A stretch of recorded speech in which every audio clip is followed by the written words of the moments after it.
And we should be live. Hello, everybody. Week sucked. Mario.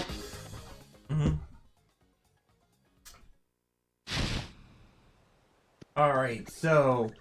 Hello, Luigi Mario. Alright, so we're back here for like a very, well,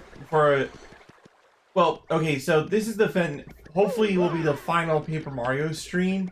And we're only back here at Hooktail Castle, because we're on the hunt for an item that will allow us to upgrade the rest of the party members, so that way they're at full fighting strength for the, final dungeon, That makes sense, right? Yes. I know where it is, it's just a matter of, getting there. Yes.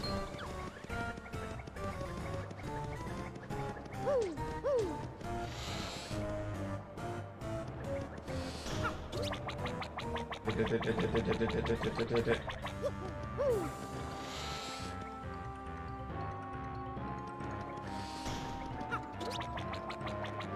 can't run me to death. Oh no, Death doesn't have to outrun you. All Death needs to do is walk, and he'll catch up eventually. Bruh. Am I wrong? You're not wrong, it's just like one of those, whoa.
That was the bomb, yo.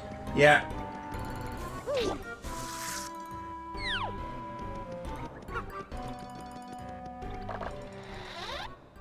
The up arrow. It's unclear what this means. You should ask somebody. I know what it means.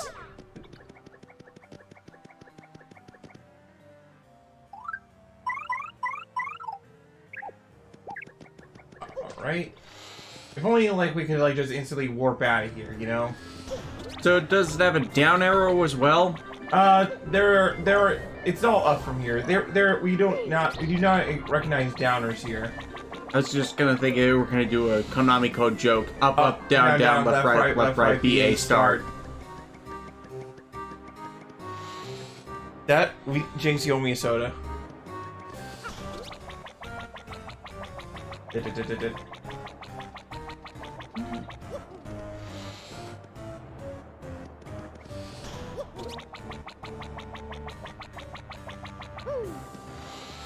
And apologies if either of us are a bit out of it. We've had a week. Yeah. We don't really want to get into it.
What's this? An up arrow. An up arrow? Up. Of course. Huh. I don't feel any different.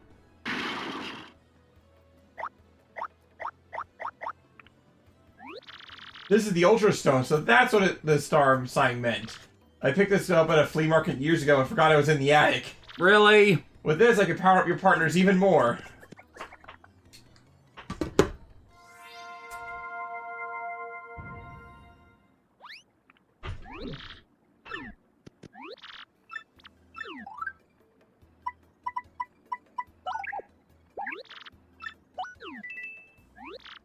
Chazibi!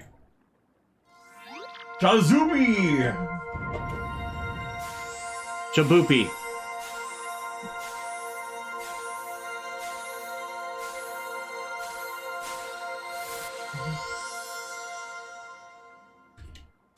Anyone see that Transformers game trailer from the Game Awards? No, we didn't engage with the Game Awards, so we skipped that. Although we heard that Xenoblade 3 lost everything, so... Even though it freaking deserved it. How did its music lose to God of War? When, like, the soundtrack of God of War Ragnarok is, like, everything you've ever heard in a Hollywood production ever, you know? Like, I feel like when it comes to, like, best video game soundtrack, it should be used... It should be games that actually have soundtracks. No offense to God of War, but it did not really have a soundtrack. Or rather, like, I was gonna say, like, Xenoblade 3's story is tied to the music in a way, you know? Yeah. So it's like... Whereas a lot of Western games just use the score as, like, window dressing. Mm-hmm.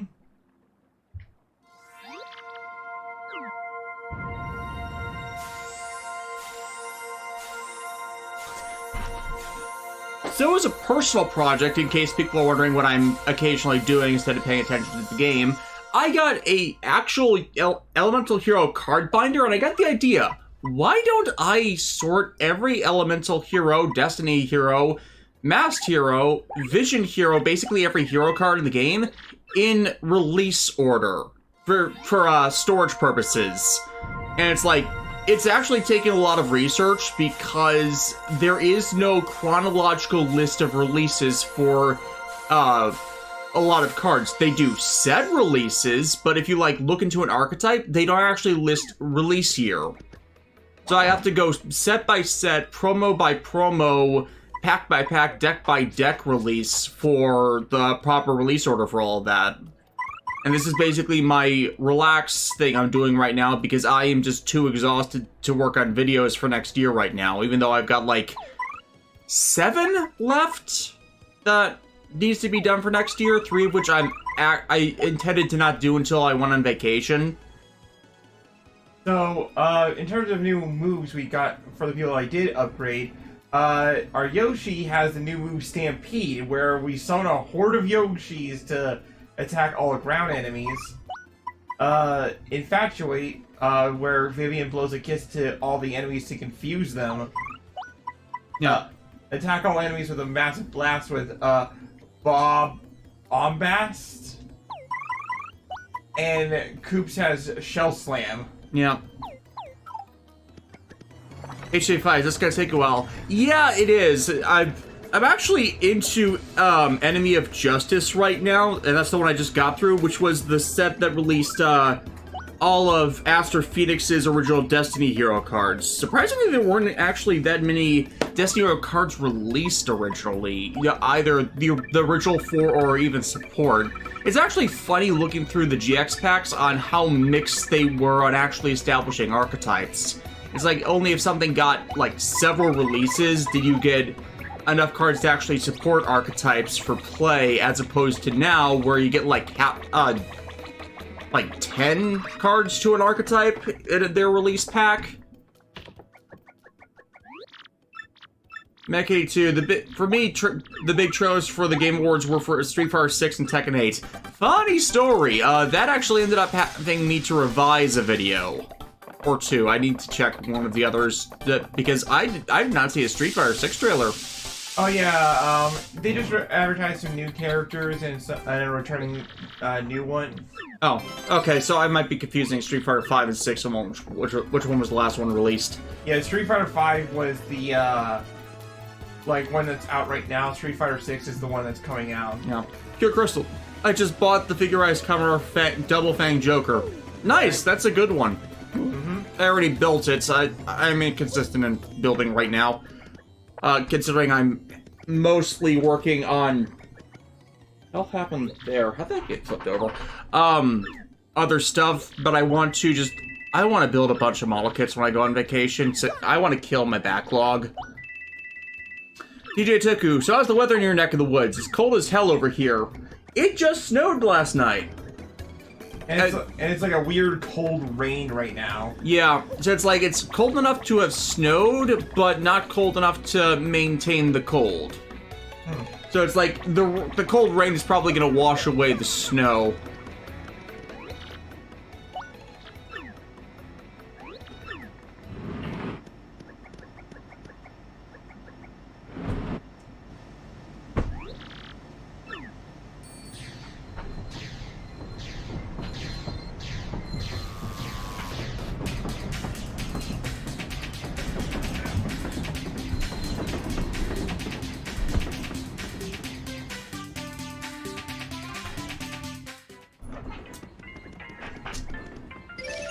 DJ Toku, we call that spring in Scotland.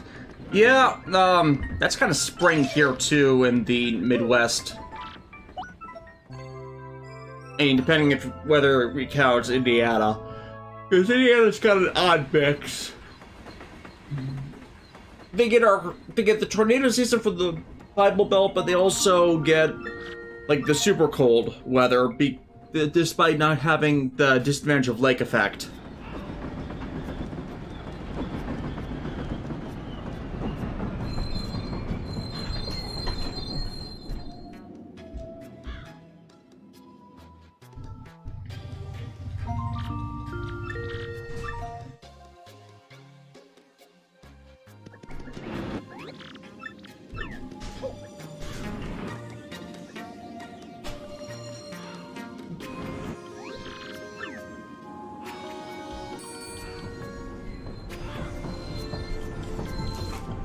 Amazon delivery.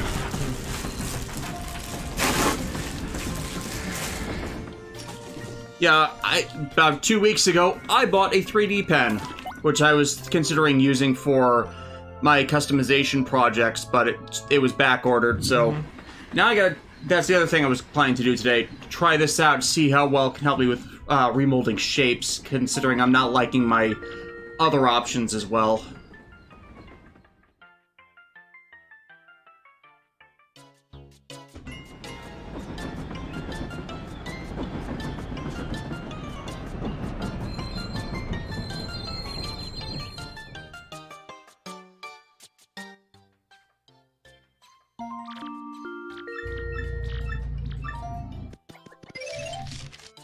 Phantom666, what's your thoughts on Gundam Age? Do you think Part 2 and Part 3 of the anime could have worked better if they had an extra 5 episodes each?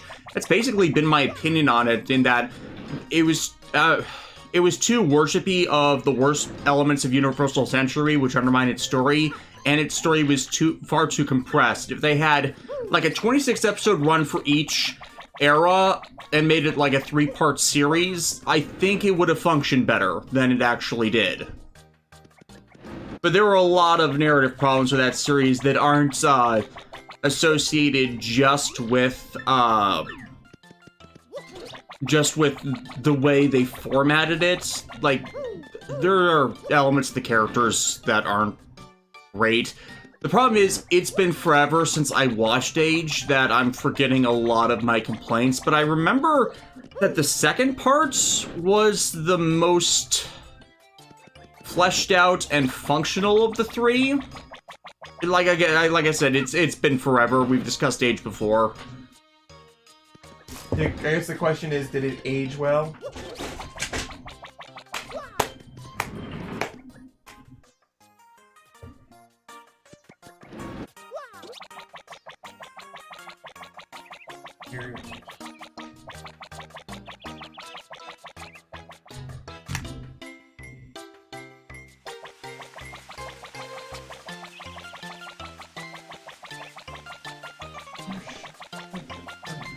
DJ Teco, that reminds me, I've been wondering for a while now, but could you shed light why sometimes my Amazon deliveries are shipped in packages that are way too big, or is that just an over here thing?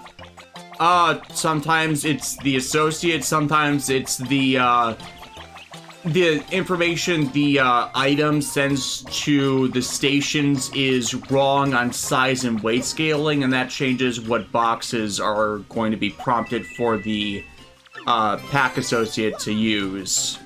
Like, smarter ones do an override for a smaller box or packaging. Others are stupid enough to just put a shipping label on a package that could easily be snapped open if left out and exposed. And considering our training is now garbage, yeah, it's more likely than ever that you're gonna get something poorly shipped to you. Yeah, I can guarantee, like, it's a toss-up as to whether or not it's because it's just a mess. Yeah. HJ5s, back to the heroes thing, how many do you have versus how many would you need to buy? Well, here's the funny thing. I used to have more, but when I went to MagFest back in 2016, Alexis and I dueled in real life for the first time, and Alexis was disappointed that she couldn't play a bunch of hero cards, and since I didn't play heroes at the time, I gave her a bunch of my collected fusion cards, which she still has. So I've actually need to recollect some of the older fusion monsters, because, like, right now, I do not have a copy of Elemental Hero, Steam Healer, Tempest, or Wild Edge. Some of the classic ones. Or if I have them, I just haven't found them to dig them out. Other support cards, like, some for the original Duelist pack, like, Burst Return, Bubble Illusion, and Clay Charge. Those were support spells and traps for Bubbleman, Burst Intertrix, and Clayman. I never got those, and they've never been released, and I have no interest in recollecting them. Because they were, you know, super specialized support traps and spells that could have been used completely differently in the game, but, you know, back in the GX era, we didn't really know how functional archetype support really worked. So Konami was still experimenting back then with hyper-specific cards for that. So yeah, those I don't have any interest in really recollecting. I'm interested more in, just things that would do, wider support or newer monsters and effect cards. Alright, with enough delay, we're opening up the big scary door.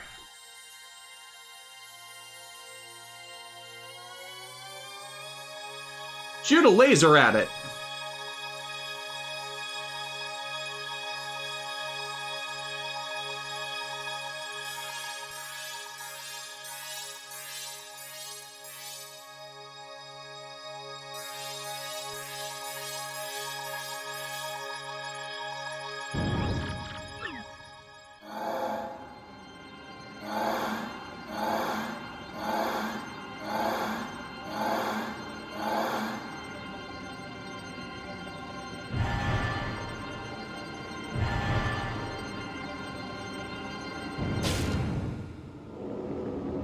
Oh, the frame of the door cracking is generally not a good sign. Yeah, because you see, like, for those who are either just tuning in or, you know, been watching these streams infrequently, basically within the pits of that, beyond that door, lies a 1,000-year-old demon that has been trying to get it out, and we're going in there to slay it.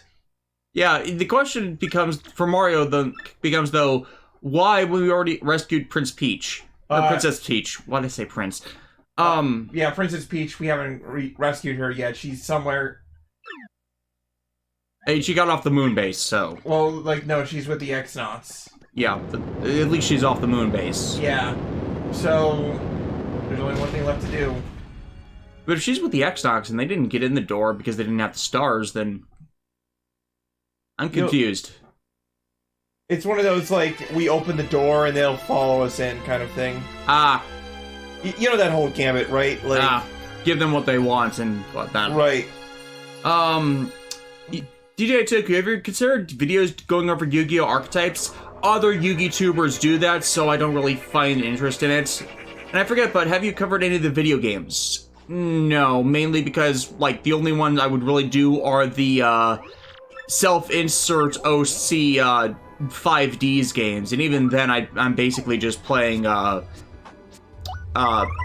Stardust, variations on Stardust decks and Junk Warrior. Like, I actually have a really good,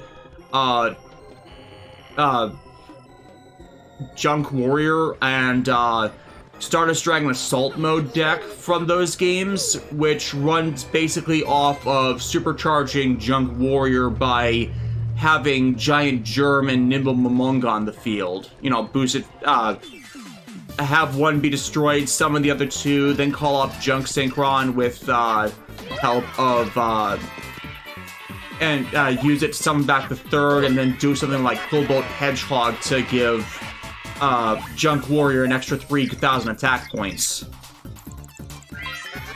HJ Fights, would you have to include the non-hero fusion materials like U-Bell, Rainbow Dragon, even Shuttleroid? Oh, you mean UFO-Roid? Oh, I completely forgot about UFO-Roid. For the UFO-Roid Fighter Fusion monster. Yeah, I completely forgot about that one. I skipped past that one. Everybody does. Wow. Well, thank you, Chad. Yeah, I was gonna include... I'm actually including Wing Karibo in this, because, you know, that is one of Jade and Judai's ace monsters, and honestly, I'm surprised that hasn't been a support thing for them yet, where they mix in that. Outside of Mott from the manga, which is actually why I included Wing Karibo, because I gotta put Mott in here. So I should probably dig out my spare copies of Light and Darkness Dragon, too, for that matter. But yeah, I was going to include U-Bell because it needs to be material for Neos Kruger and Neos Wiseman, and Rainbow Dragon, obviously, for Rainbow Neos. So yeah, I was going to do those two, I just didn't think of Shuttleroid at all. Are you including the Neospatians? They're Neo support, so yes. Actually, the most recent Neo supports in the set from a couple of months ago actually makes it ridiculously easy to mash all of Jedi's ace monsters together, because it's naturalist support for both Shining Flare Wingman and Shining Neos Wingman, which is honestly, with Neos Wingman, you can just exclude Flare Wingman completely from the decks, and you no longer even need to include Sparkman, which is the -1 count you needed to really make a lot of that Neo smash-up deck work.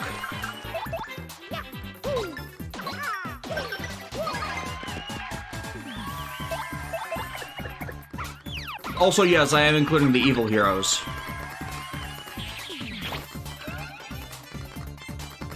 Damn swooping bats. DJ Doku, I hear the GX manga is better than the anime. Is that true?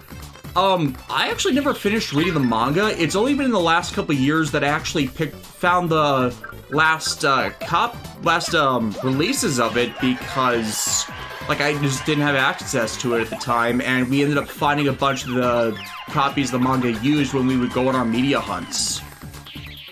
Alexis, do you ever finish the manga? I never actually even started it, other than the free chapter that was in Shonen Jump. Like, I liked the planets theme going for it. I liked the variations on all the new heroes they introduced. I'm glad they're actually releasing more of those now. Like, I thought Terra Firma was a good idea, you know, like... Yeah. Also, there was a lot of, fetishy drawings of Asuka Tenjoin in that. Like, ones that just draw her boobs bigger. It's like, Asuka, are your boobs bigger? The real questions. Yeah. HJ5, so they actually made Neospatians playable? They made Neospatians playable several years ago. I think when they did support for them for... Actually, they did not do support for them during Arc V. They actually did support for them during Vrains. But yeah, they made them very playable. Like, they still have the problem of all the hero cards still have the problem of mass destruction effects not being good guards for them. But yeah, if you can get, if you can use their support cards to speed them onto the field, they can have some amazing disruption, especially like Dark Neos, Cosmo Neos, Nebula Neos, and of course speeding out Rainbow Neos with just a single fusion card. Neos Kruger as well, finally getting released over here, made Neos Wise Man super playable.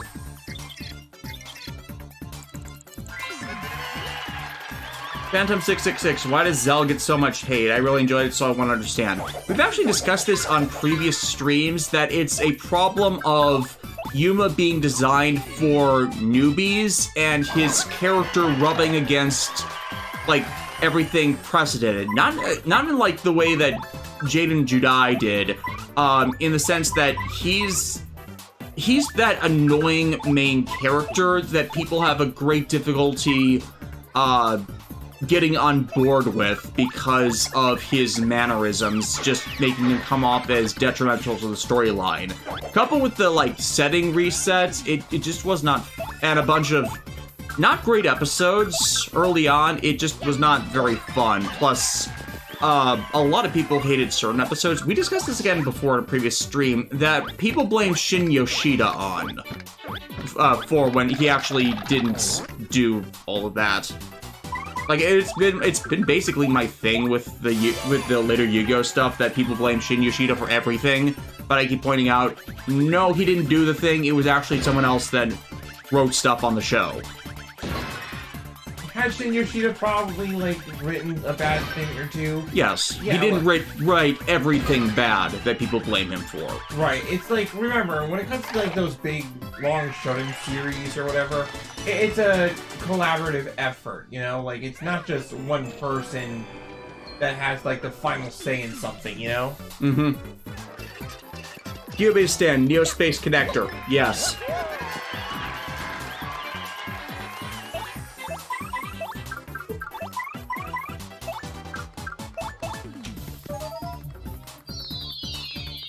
DJ Toku, you said big boots to fill, and I feel that Yuma for a while failed to do so for quite a while. Yes, and basically became the problem of, if you weren't on board Exceed Monsters, and if you weren't on board Yuma, it basically became a 3-year spell to skip, because you just did not get the right engagement for it. Hell, because of my financial situation, I really did not get into the game again until Alexis and I started doing the dual streams and all the stuff that came from Arc V as a result, which made for some annoying catch-up, as looking back over the Zell stuff, like, I keep wanting to build an in-real-life Photon deck, because even when I only collected a bit of the early sets, I really felt like the Photon deck, the Galaxy and Photon monsters would have been my thing for that, just disruption of the entire archetype. Hell, even now, I use a lot of the Galaxy and Photon level 8s as support for my Blue Eyes decks, so I really should just learn to play them well.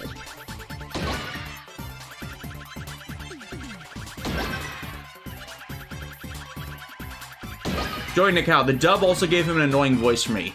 The ironic thing had the original, like I said when I first did the, Yu-Gi-Oh! Reviews, I would have watched Zell's dub if solely for Johnny Young Bosch, because the original dub that Studio Gallop was supporting was going to have him as Yuma, but then the entire thing with 4Kids and the lawsuit happened, and the judge not allowing Studio Gallop to revoke 4Kids' rights to the franchise, which ended up saving 4Kids as 4K Media after their Konami buyout.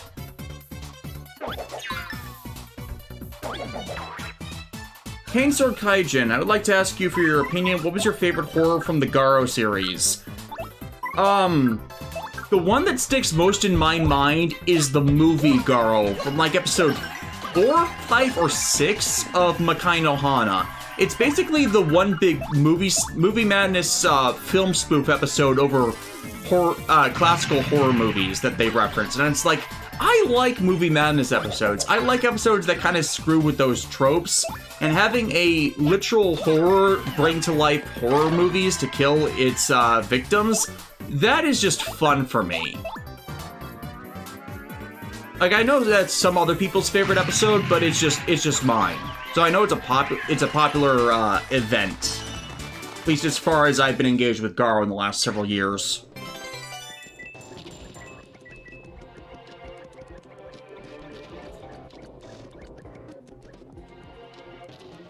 HJ5s, I swear since Arc V, the dubs have just been giving the characters more annoying voices. Well, yeah, because 4Kids can't really get anyone to work for them for the rates they pay. I know New York AV is the big dubbing group that works out of New York, which now hires a bunch of those voice actors that used to work for 4Kids. But, like, there is a level of expected engagement, even for the shitty dub changes, that it's like, if you're not going to do the localization right, you at least do proper voice acting. Or voice direction, I should clarify. Voice direction is often the killer there, so it might just be the directors, they can get involved in that as well. Like, sometimes it's the actor, sometimes it's the director. If it's uncommon for them to have that kind of poor acting in their work, then it's probably the director.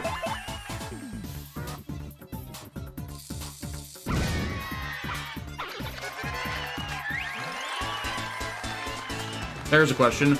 Michael W. 1999, I see you're doing Chapter 8 for the game. Are you going to do post-game for the Pit of 100 Trials? I'm probably going to do that one off camera, because the Pit of 100 Trials is like that childhood challenge that I never did, you know? Yeah. You struck first. You know, with those kinds of trials, you just want to, at one point clear just to say you can. Case in point, me and the original Dot Hack IMOC games, and clearing the fucking item completion event for my remaster of the goddamn reviews. Like, I didn't do it originally because I did it once, and I didn't want to do it again. But then I did it again. And never again. The fact that quarantine even tells you you've completed every item in the game. You've played this game for too long. It's like, I'm glad you gave me something, but that was kind of mean. That was a mean joke. You have no life. At least with GU, with its item completion event, speaking of which, there are a few hidden items when you're playing through Alexis. Just let me know when you're approaching the end of each volume, and I'll help you with that. Yeah. At least that is counted throughout the course of the game, so it's much easier to complete every item than having to only start the item completion event after you've completed everything.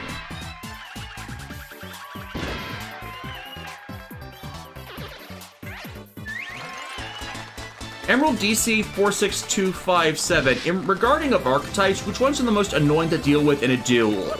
I'd actually credit a lot of the recent ones for that, in that the worst ones are ones which don't let you play the game. Like, I'm actually pissed off, angry, and I don't want to play anymore with all the decks that basically, if they don't let you win on the first turn, then they prevent your opponent from doing anything on their first turn. It's like, how do you expect us to play the game anymore if you keep releasing cards that do that? Or allow you to do that without really obnoxious requirements for it. Like, if you want to get a bunch of high-power attack monsters on the field, fine. That just means the person needs to know when to counter or load their deck with the proper counter-attack ability. Case in point, the Numeron Exceed monsters that mass summon themselves out. Oh, you just need a Nibiru for that. Or, oh, you just need the card that counters other cards that counter mass special summoning for that. Fair enough, fine. It's the problem of not everyone can play those, or not everyone has access to those because of their scarcity. And it's like, anything that does that just drives me nuts, because it's not fun if you can't have the rapport like we used to do in our duel streams. Like, a lot of those I would win, not because I busted out the most broken thing immediately, but because I knew how to play my cards in such a way that when things came down to the wire, I would usually be able to pull something off. Those first turn wins doesn't really allow you to show how well you can play the game, just how well you can deck build to stack the odds against it in your favor, and like, it's not the same.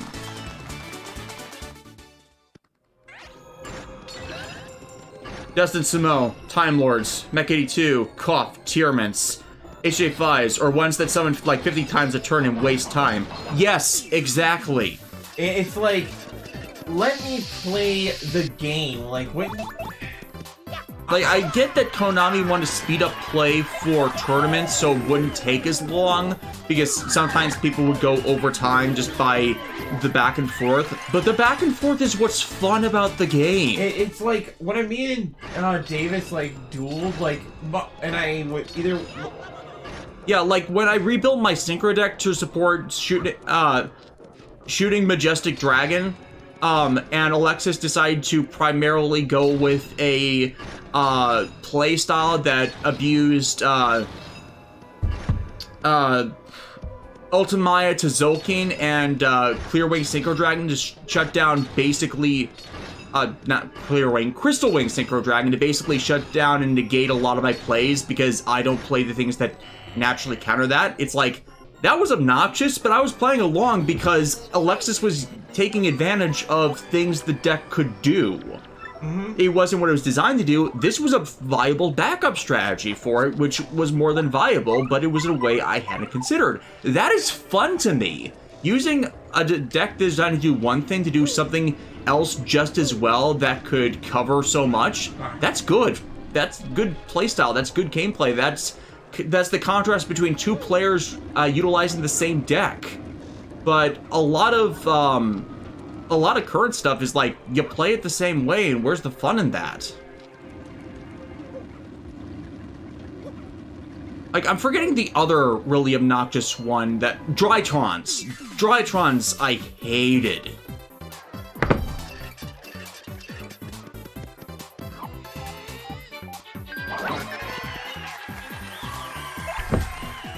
Like, that's kind of why I stopped playing Master Duel, because I couldn't do anything. I would have to waste a bunch of money to get the better cards, with no guarantee of actually being able to build another deck after I dedicated everything to the Blue Eyes when I was playing. And keep in mind, the Blue Eyes when I was playing was a riff on my real-life deck, and that could at least get me to Platinum level 1.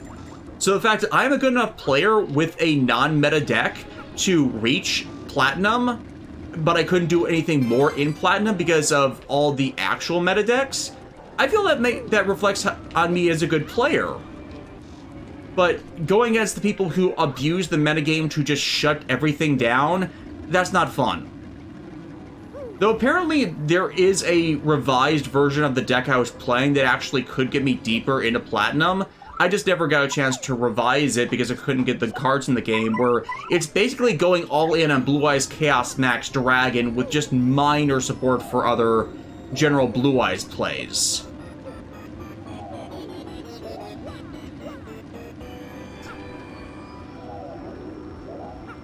Emerald DC 4625. They can understand that. I play a Blue Eyes deck with variations like Brander, mixed spell cards like Super Poly or Advanced Ritual for Chaos Max. And it sucks that I don't get to enjoy my deck for some of the time in higher ranks. Yes, exactly. And I got out of playing Master Duel because of the various computer crashes I had earlier in the year. Because, I couldn't reinstall the game at the time. So I missed playing Master Duel after the Blue Eyes support stuff with Blue Eyes Jet Dragon and the Tyrant of D upgrades. Yeah, I haven't played since those got out. I bought those cards, but I didn't upgrade my deck to reflect that at all. Like, either in real life or in the game.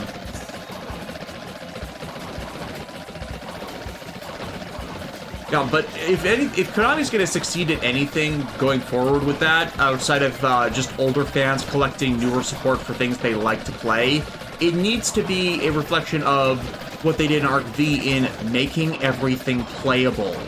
Don't make a archetype that is ridiculously, stupidly powerful. Just focus on making everything playable. Then you will get people back playing if they want to. It's back here, you mother son It's of a... the black-blue one that you're trying to hit, right? Yep.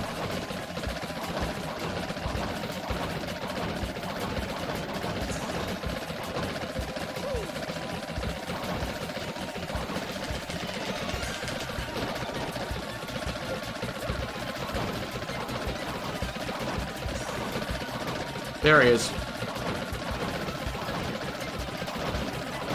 The Knight of 1,000 Frights! There we go.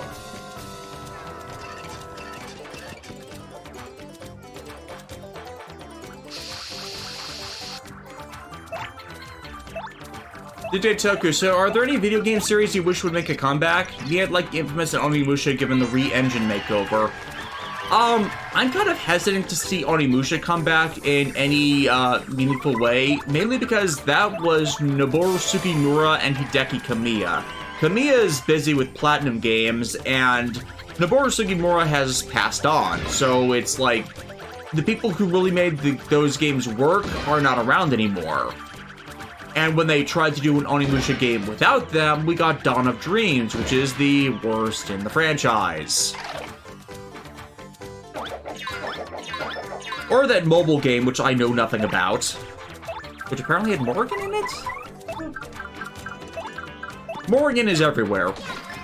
Yes, she is. And yet they won't make another Darkstalkers game. Yeah. What the heck? Like, they've given her more character in the crossover games than she's gotten in the original Darkstalkers games. It's only really 2 because the first one was remade into the second one, but still. So yeah, this place is pretty creepy, you know? Like... Welcome to my creepy mansion! Yeah, I mean, basically...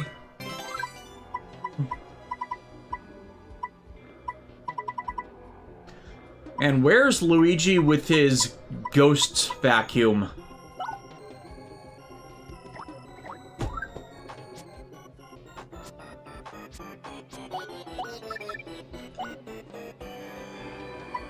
Phantom 666, what do you think of Mystic Mind getting reduced in usage being made official? I didn't play when Mystic Mind was, in its heyday, so I never really got a copy of the card, so I'm not actually sure what it does, but, I remember people being excited about it just from the, messages people sent me about the banlist changes. From what I saw, Mystic Mind was one of those, why did they create this monstrosity kind of card? Yeah. Granted, I only just found out I have a copy of Called by the Grave from a while back, and apparently that is one of the current chase cards for shutting down graveyard monster effects since graveyard abuse has been up. Peace. Guess you could say that was a skeleton of fun!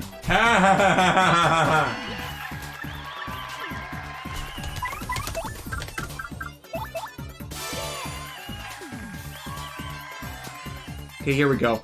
Mystic Mind, field spell card. If your opponent controls more monsters than you do, your opponent can activate monster effects or declare an attack. If you control more monsters than your opponent does, you can activate monster effects or declare an attack.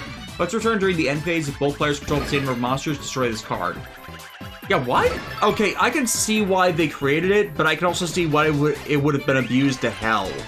Because, stupidly powerful monster effects are all over the game right now. So this kind of, supports playing normal monsters, or at least keeping normal monsters in the game, but I can see that also as a floodgate thing. Where it would just, interruption these days is a major problem, not just the strategies where you can't do anything or counter. Also, the completely immune to effect monsters.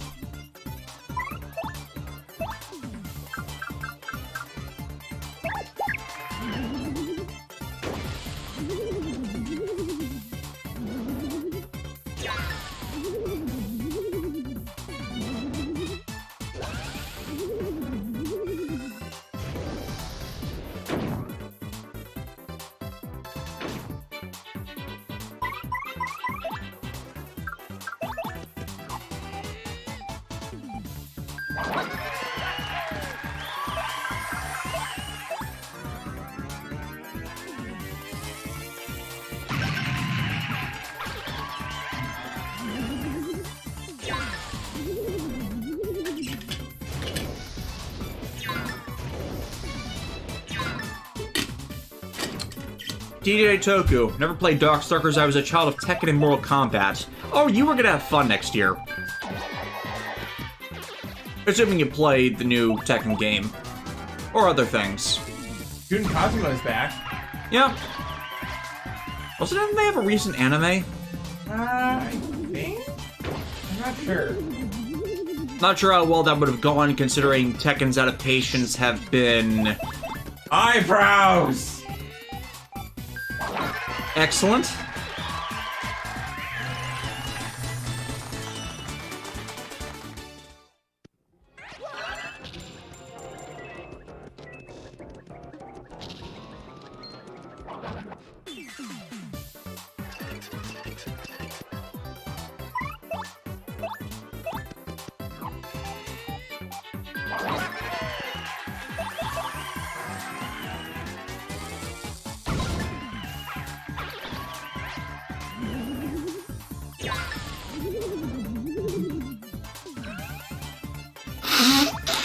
You know, it's like, I'm only doing all these fights because, one, level ups, and also, you know, when you're in the final dungeon of the game, that's where the best EXP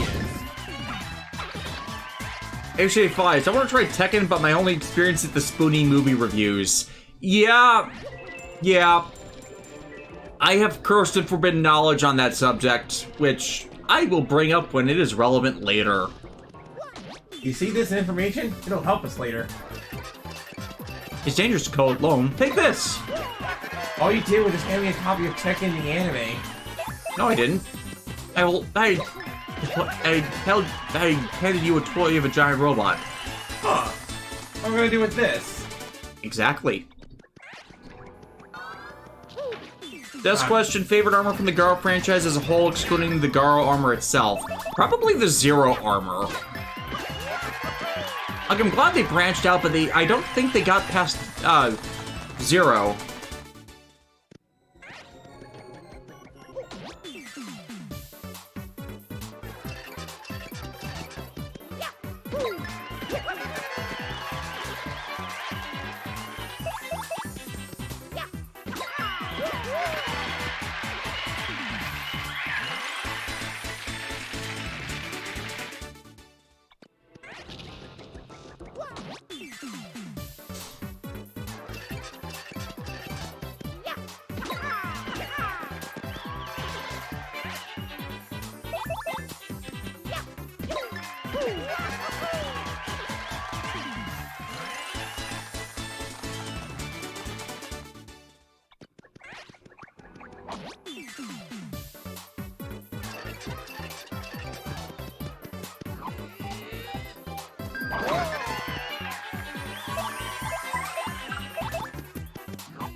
Oh, I see someone else in the chat has been cursed with forbidden knowledge. Did they know what you were talking about? They did not, but they came on the tangent on their own. Oh,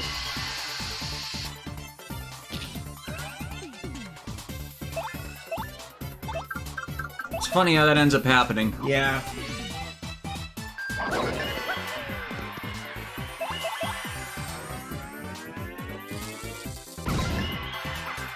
Okay, since Mechany2 kind of brought it up, yeah, there is a prequel to the live-action Tekken movie.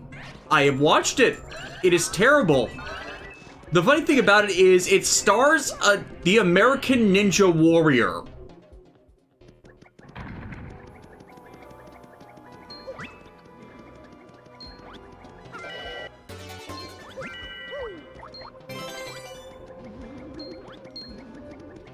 And I know the chat is going to question, who's the American Ninja Warrior? Eventually.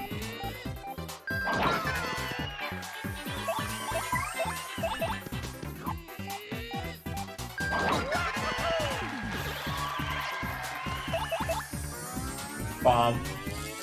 But yeah, that Tekken prequel, actually both live-action Tekken movies, I believe that's the same development team as as Dragon Ball Evolution.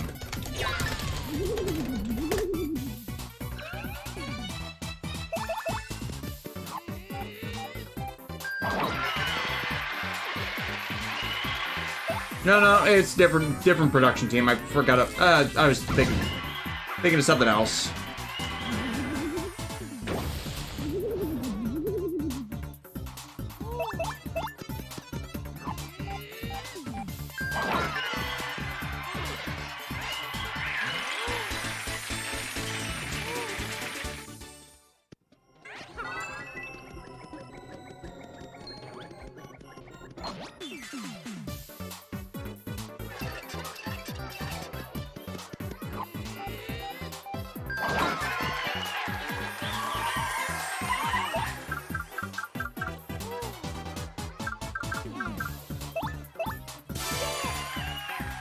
Okay, that I have to disagree with DJ Toku. They just said as bad as the Tekken live-action movie and its prequel are. I will say one thing their favorite, at least they aimed at King of Fighters live-action movie. I will defend the King of Fighters live-action movie on one point. They actually understood that the mysticism of the setting was important to the plot. Like, the virtual world nonsense, no. But the actual supernatural stuff going on with the Orochi, they screwed up the depiction. They understood that for a crossover of all the SNK characters, that they kind of needed to have an emphasis on that as a point for the tournament. Like, it's not a good movie either, but it understands it better than the completely excising the entire demon monster bloodline plots from Tekken, which it was a larger thrust of the story after Jin Kazama became part of the plot.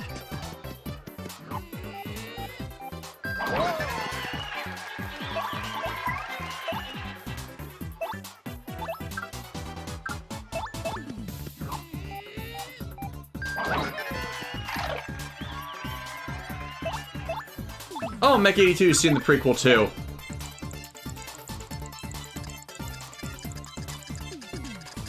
Yeah, it really does not use the American Ninja Warrior very well.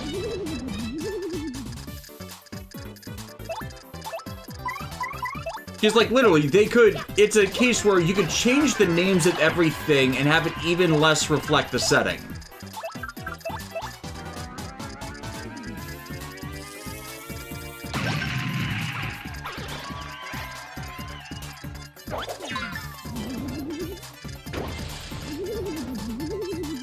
HJ5, since we're on the topic, have you seen the live-action Dead or Alive movie with Ninja Black, I think?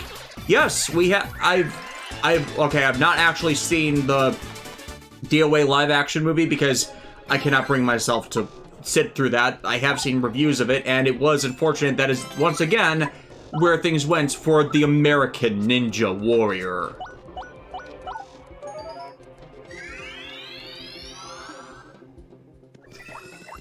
DJ Toku, I disagree, but maybe that's because King of Fighters movie got me on a bad day and it got me extra pissed off. I'm not saying that the King of Fighters live-action movie is not a bad movie. I'm saying that I appreciate that they made an attempt when others clearly did not. They might have completely screwed it up and it's still a bad movie, but they at least understood the material enough to include that. Definitely wrong with acting, directing, casting. There was a bunch of other things they definitely screwed up with those films, though. I guess it's just that is definitely going to be a taste and preference on what would work well with an adaptation or not. We got ourselves a little bit of a maze puzzle here.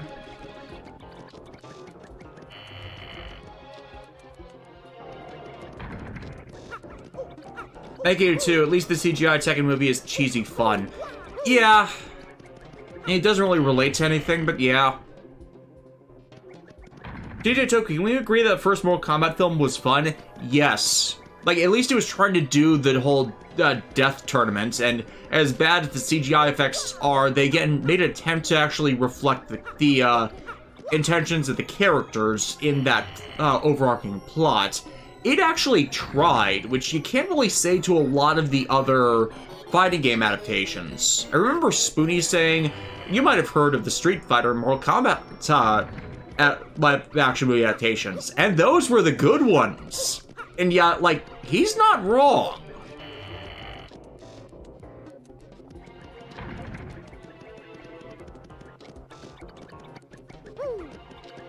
Yeah, as much as we crap on Wes Anderson's adaptations of Resident Evil, when he did the adaptations of Resident Evil 1, 2, and 3 into the first two movies, like, as poorly done as those were, because original character Alice, there was again an attempt made to address the overarching plot of the zombie virus breakout. So I can't say that they were completely meritless, it's just they were too focused on OC shenanigans over the people we actually want to see involved in all that.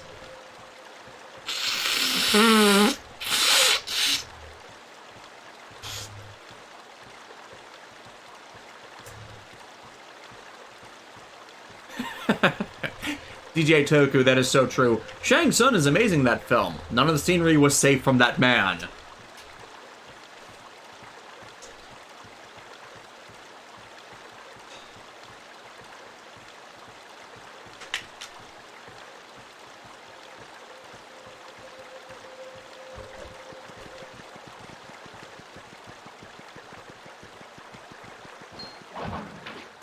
Ah, crap. Chain chomps.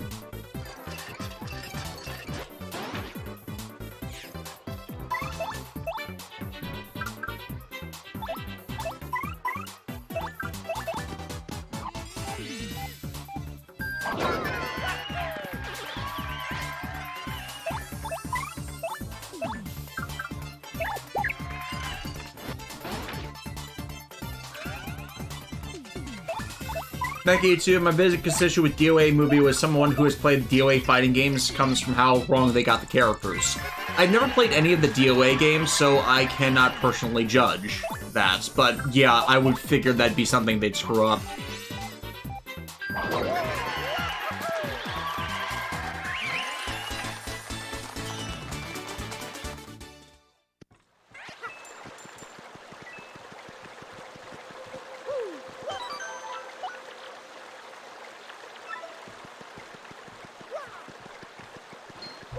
HA Fires, okay, I haven't played any of the Resident Evil games, but from what I know, I think combining Resident Evil 2 and 3 into a single film wasn't a bad idea, instead of the new one putting 1 and 2 together.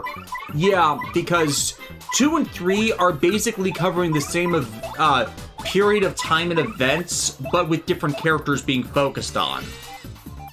So it's like Resident Evil 3 takes the entire trying to escape the outbreak in Raccoon City thing back on the original main character, Jill. So that works, whereas for someone coming in new to things, Resident Evil 2 is a great starter because Leon and Claire are coming in after the entire event has already started. Like, they're coming in blind, whereas Jill's continuing on from stuff from where Resident Evil 1 kicked off. So both angles on that make for a more complete experience, and combining them into a single film with Nemesis as the big monster antagonist, that all works. On a conceptual level. Again, had it not been focused on Alice, I think it would have gone off better. I didn't know there was a new one that smashed 1 and 2 together, though. Though that doesn't surprise me.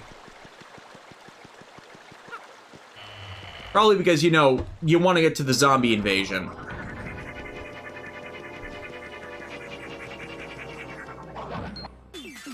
These things. Those things.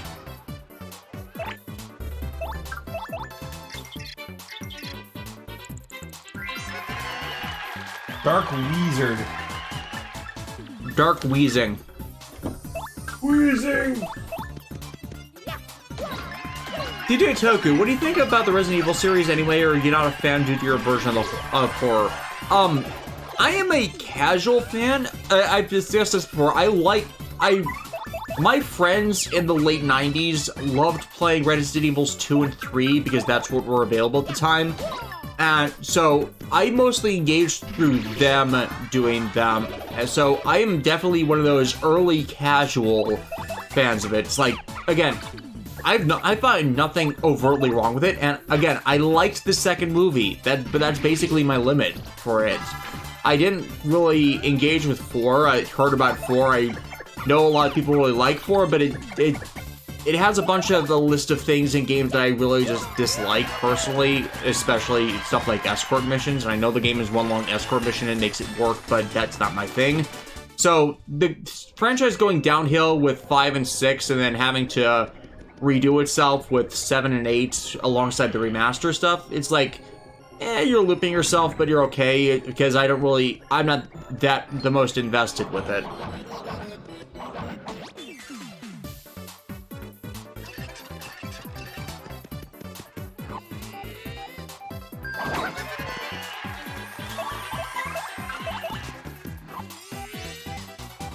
But yeah, that was a bit rambling. My point is, I've got nothing against it.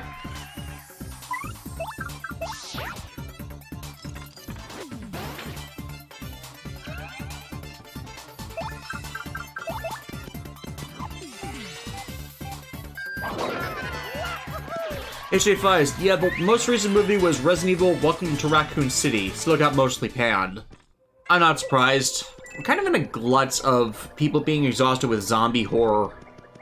Yeah, I think, like, there's gonna be a time in the next several years where there's gonna be a new horror icon that, like, rises, because every generation has, like, that monster that reflects the fears of the time. And zombies reflect the idea of, like, being caught up in the horde and, like, the horde consuming you and, like, nothing mattering, you know? It wouldn't surprise me if,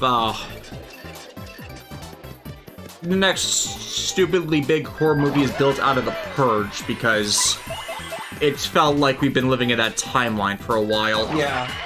I did hear later Purge movies do like, the first one is obviously, like, terrible, but the sequels actually justify it. Like, it's in that the whole point, if you're asking yourself, how did this happen, it seems stupid, that's, from my understanding, that's sort of the point that they're trying to make, that the only way this is happening is for, like, people to become so cynical and, like, that they don't stop it before it starts. Right, or rather that they want it to continue, you know? For the most imbecilic of reasons, just because it gives them power. Mm-hmm.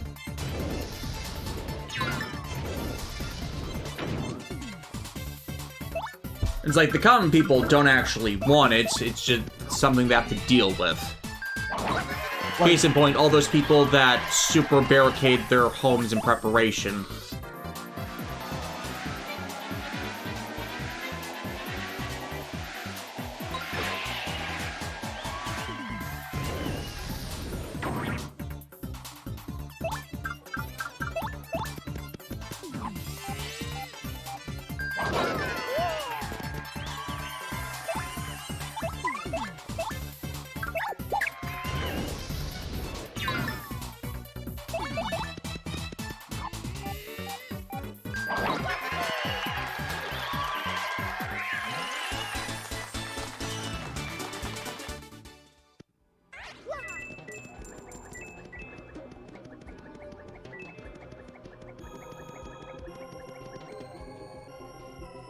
Oh, look at that. It's our old friend, Save Point. I wonder what that could possibly mean. Flippy!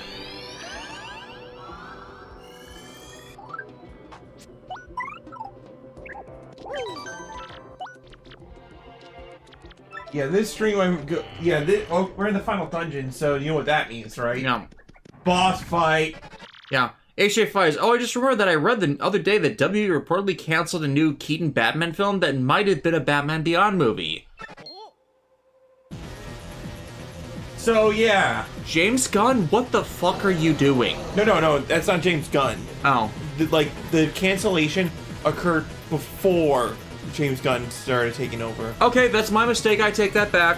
It's just I know that a bunch of other stuff got canceled recently with James Gunn in control, so that's my mistake. I screwed that up. I misassociated. Yeah, like, basically, like, James Gunn is trying to, like, and his partners are trying to, like, restructure, like, what the DC universe should be going forward. It's David Zaslav and all that ilk that are, like, canceling things left and right. You know? So I guess that Keaton Batman Beyond movie would have grown out of Batgirl then, which did get canceled. Yep. No one's disturbed me here in eons. Who dares defile this sacred place? Is that a giant draconic Yoshi? Hey, isn't that Hotel? We totally beat it before. What's it doing back? What? You destroyed my precious younger sister? I wonder why she hadn't written it recently. Quick and fear mortals, for I am Gloomtail. I am a Black Namekian. I will avenge my sister by taking your lives and then gnawing on your bones. I just basically inverted the Dragon Ball Abridged Are You a Yoshi bit. Yep. My first friend.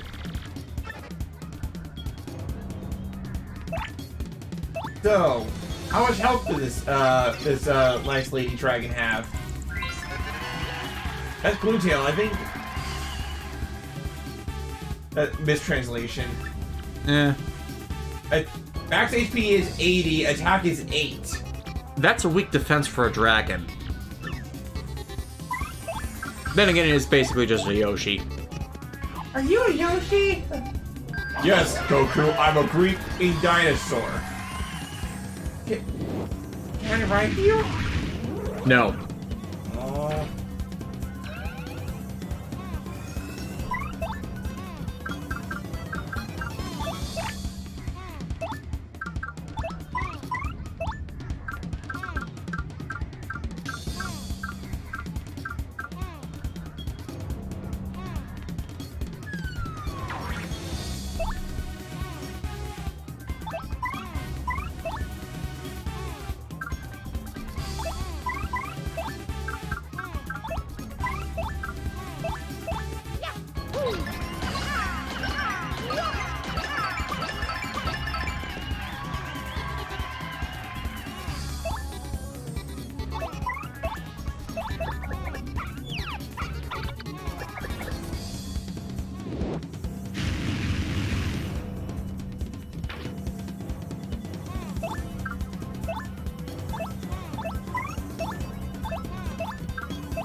Heh, peace. Oh, I pulled a black dragon before with my monk character. This'll be easy. In my experience, while monks can tank, you never want the aggro to be put all on the monk.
Oh no. Their attack got doubled. Did Mario just jump into the audience? Here. I know what we do.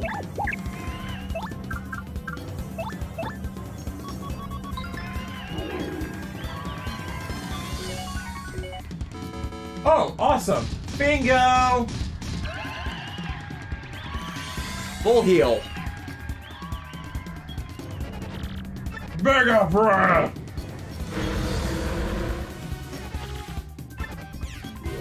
Whew! Thanks, Vivian.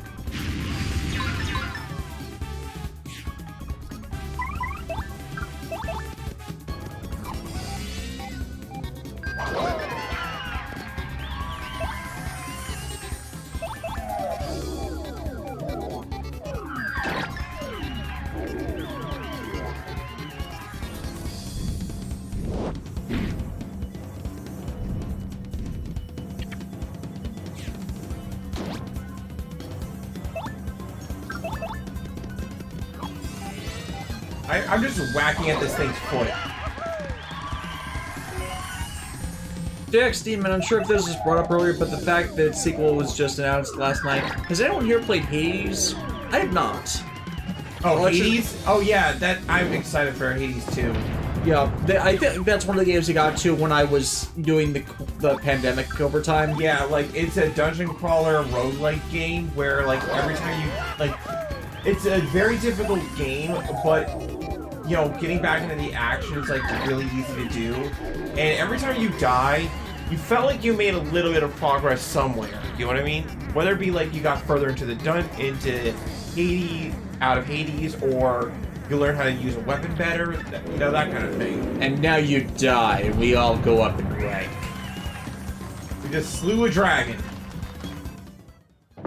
I said slay the dragon, not lay the dragon! Hey, that dragon was giving me bedroom eyes. Blair. Loving you, it's easy because you're beautiful. Man, that is a deep cut song reference. Mm-hmm.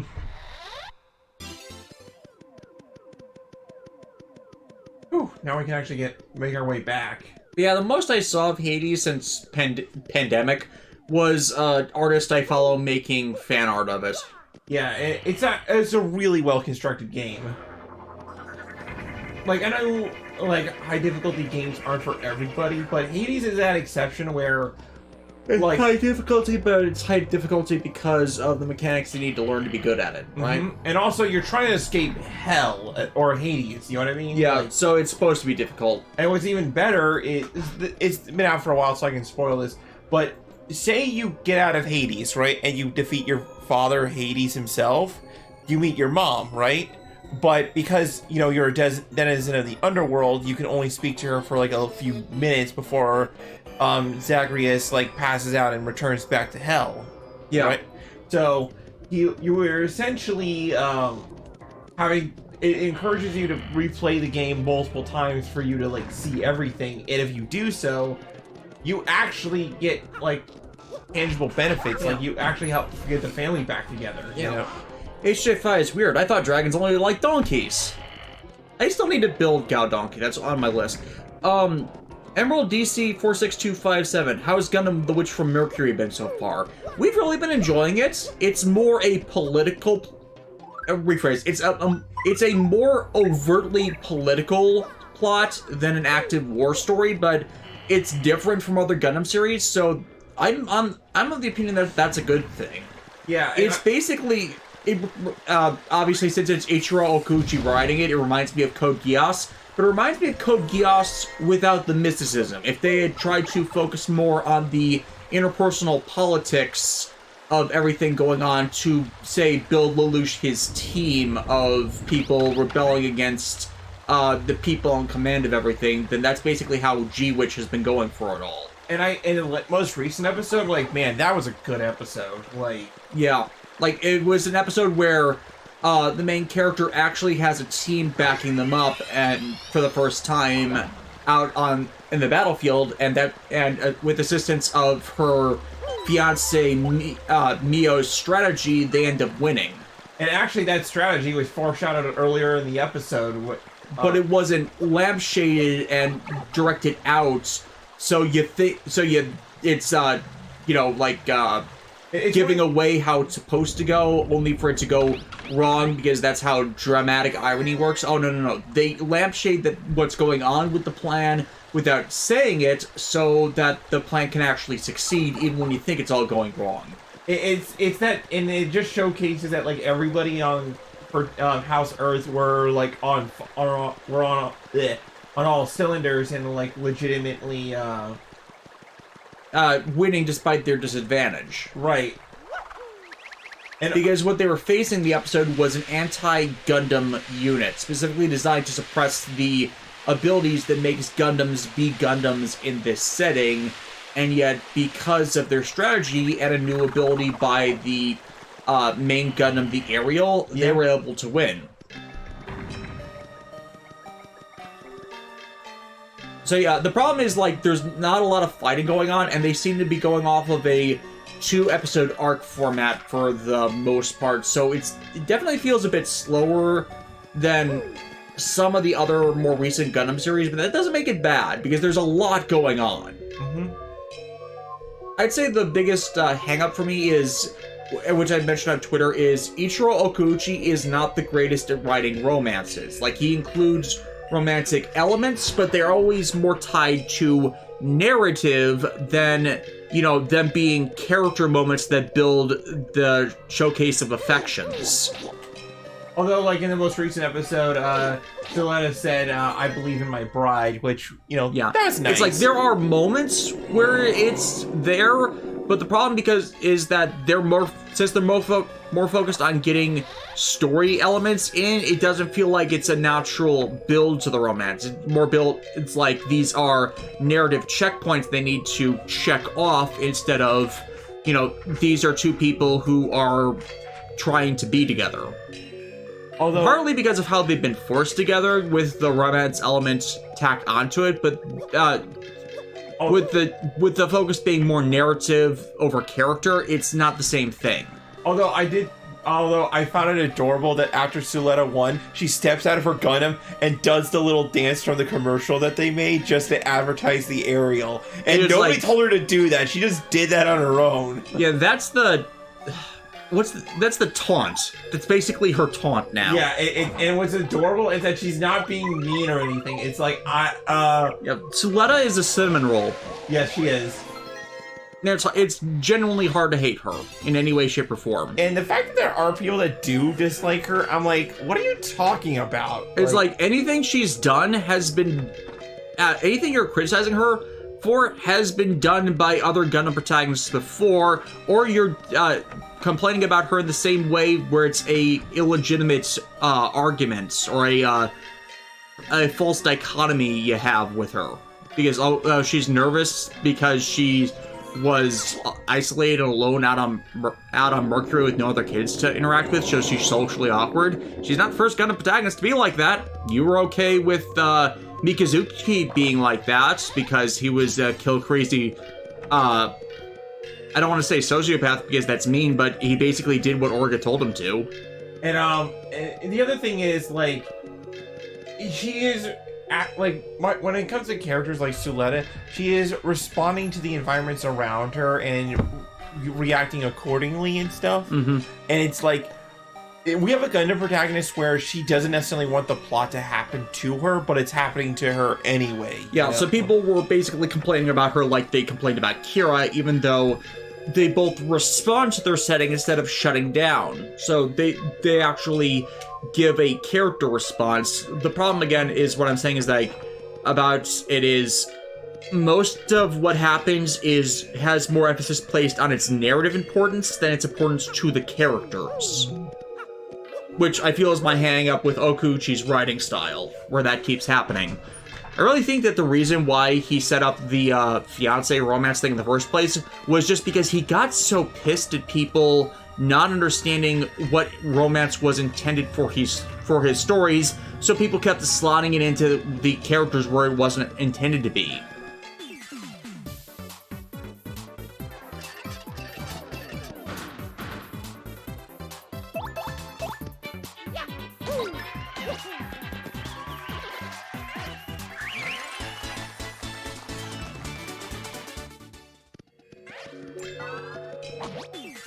Dear Crystal, do some of the cutscenes / boss intros change depending on the partner you have at the time or no?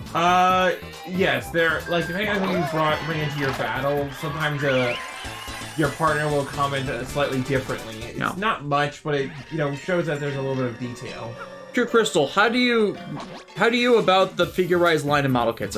That's phrased a bit oddly. I have bought a bunch of figurized model kits, both the Digimon line, the Rider line, a couple of the Ultra part of the line. But yeah, and of course all the Gundam girls, aside from the Soletta Mia ones, since those are just out, thus hard to find, and I've generally enjoyed them. Like, if they're gonna do anime or live-action proportion characters, they're definitely pretty solid. If only they would just go back and give us a new Callan one, because I swear, every Callan figure or statue that exists places more emphasis on fan service with her than her being an actual badass. And I'm kind of sick of her being just reduced to being the Miss Fan Service character, even though the Miss Fan Service character only works if she's the actual paramour. If you stop treating her as the actual paramour for everything, then it doesn't work. And also, come on, it's Callan. Like, she deserves better than just fan service statues and stuff, Yeah. Like, I'm not saying, like, those statues are wrong or anything like that. Like, people have their hates and stuff. Yeah, but it only really works if, like, if it's the waifu. That's the one thing. If there's actual point to advertising her like that. And I hate the otaku mentality where, we have to make her a fan service character so people will buy merch of her and thus will never let her be in a relationship because they have to daydream that they could be with her. It's like, no, idiots. We like her to buy those figures because she's a good character, and even if she gets paramour status, people can still buy the figures of her because she's a good character. Forcing people to live vicariously through the show, that doesn't work. That doesn't work long term. That's how you get problems. You want to do romance stuff and paramour status with good characters because that encourages people to find a paramour themselves. Not to wish you could have that paramour.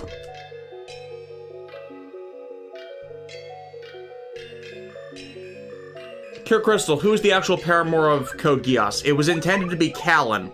It was. From the outset. I mean, like, you look at all the signs, I mean, like, what else? Now, it's been revised to being CC thanks to the movie timeline, but the problem with that was, like, if you look through everything Okuchi has ever said about the series, CC was not originally intended to be a character in the story, period. Thus, her getting the paramour status is a retroactive revision to everything. Which is one of the reasons why Okuchi disowned the movie timeline stuff. DJ Toku, so how far are you on your custom power animals? I'm still working on sheep. I've been so busy the last few months, I have gotten no progress on it than what I've been at. In fact, part of why I got the 3D pen was I was thinking, hey, I could probably do some of the sheep stuff better than I did if I could just do the plastic correctly. So I got the shape board, I got the 3D pen now. I'm going to experiment with making actual shapes out of it. If I can, I'm going to be revising how I've got the sheep layers all done. And that's going to be something I'm going to spend the first week of my vacation on because I want to get more of these done.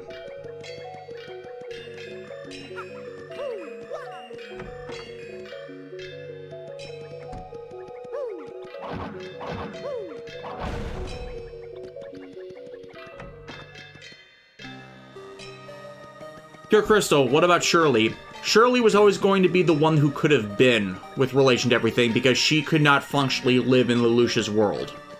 I mean, like, there's not to say that there's a possibility that she might have. It's one of those. First season, she was intended to be the one whose life Lelouch screwed up with him not thinking through everything he was doing. Second season, she was only kept in this story to set up the conditions for Lelouch's eventual death, and that's because that's what that's became one of the problems of the storyline, in that it basically became one that held a case of save the cheerleader, save the world. But the second the movie timeline decided to disregard that and yet still go with the same death plot for Lelouch, that's where you realized they're not really intending to fix the mistakes, they just really don't understand how all these things relate together. Code Geass is a fascinating series in regards to like how many things you can discuss about it. Yeah, there's a reason why my eventual discussion video, if I can actually get the damn thing put together for 2024, considering the mess of how things are right now, which we're not getting into, it's gonna be hours and hours. Like, sit your butt down, it's gonna be we're gonna be here a while. Yeah. HJ5, so what number of animals are you up to again? I think I'm in the 50s.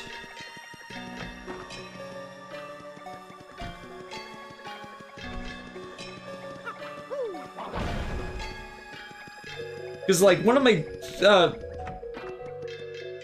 things that I'm going to be most focused on when I take that week to work on them is just getting completely done Gao Devil properly. Like, I want that one to be one of the full customs that's good, that I want to really focus on getting done right and correctly.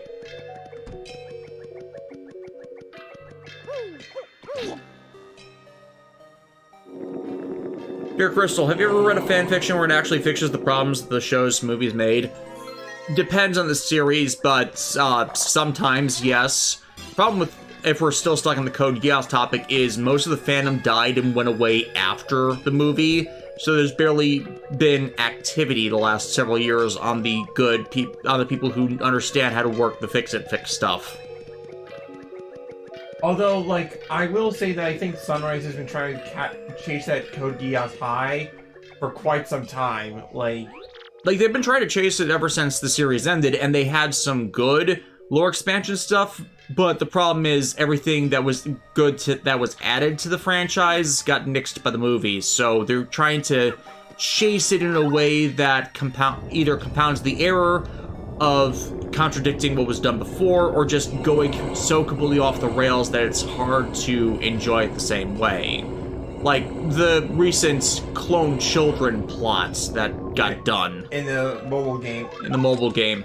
And now, in fairness, that the thing with that was that the person who did it was like a crazy mad scientist. So like, yeah. So they're clones of Lelouch's two end paramours from either timeline, plus a clone of him crossed with his sister, plus a clone crossed with the guy that he really should have given up, but can't because Lelouch has a problem with giving up people. Or letting people important to him be lost to him. That whole thing just gave everybody psychic brain damage. Like, yeah. Like, the thing that there's things in fan fiction that people discuss as, like, there's no way they would ever actually do this, right? And then the non-canon mobile game does it. And then you're like, what? Brain? My brain?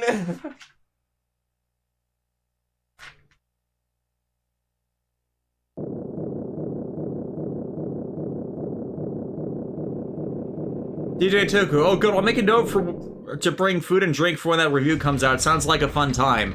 I'll recommend Bathroom Breaks. It's going to be that long. At this point, considering I have to do one final revision before I'd be ready to film it, I might end up reaching the point where the full video might need to be split into parts to not hit YouTube's video length time limit. Oh dear. Oh no.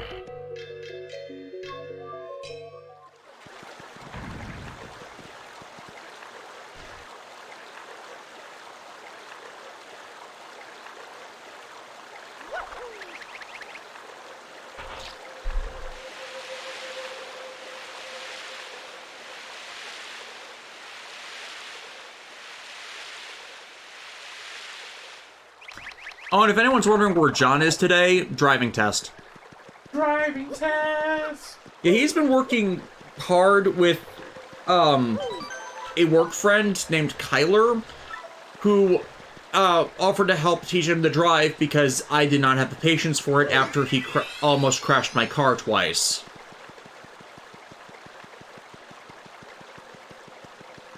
Pure Crystal, I'm a bit afraid that the video might be get blocked because, well, sunrise and stuff. Well, that's why I'm experimenting more with still frame reviews for anime and various media, because, like, that gets around it. And sunrise is not the hardest on the, hard blocks. The most you'll usually get is most of their music library is registered with Victor Entertainment. Thus, that's the stuff that would get the video flagged. But obviously, with the way I do things now, not a lot of that would get flagged because I don't use the music. We've been waiting for you, Mario. I don't even have that many quotes in the series planned for use, so that's not going to be a problem either. And the few clips of Code Geass I have used in the past have never gotten a flag. Not a single one. So I don't think Sunrise is that stringent on it as others might be for the simple reason of Sunrise understands YouTube better than most Japanese companies. Same with Subaraya. I've never gotten a single flag on anything Subaraya related. So yeah, remember that Dupless son of a gun? He's working with these bitches now. Shut up, freak! Oh, okay, right, sorry.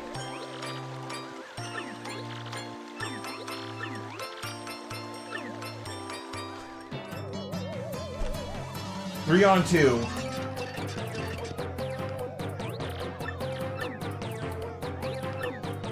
Emerald DC 46257, the only one I think of in regards to Code Geass fanfiction is the Code Prime one. I'm still reading that. I have not actually progressed in that in a while, simply because I've been stuck doing other things, even at work, so yeah, I've not gone through that. And the writing style of the author, like, he's got clear ideas. It's definitely the way it is written and presented that just doesn't engage as much. Like, he clearly understands what he's talking about with the two media and the characterizations on the side, so I like what he's doing. It's just, like, the writing style he goes with for it that doesn't make it the most engaging. Haha. At least to me.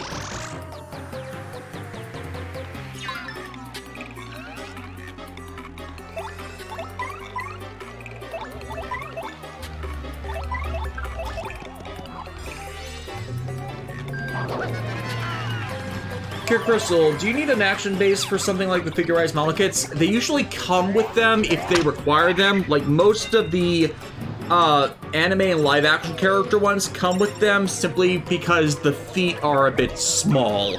Most of the Digimon ones or other monster ones, if they include a display stand, is supposed to be for, like, when they're in flight, but most of them can stand on their own.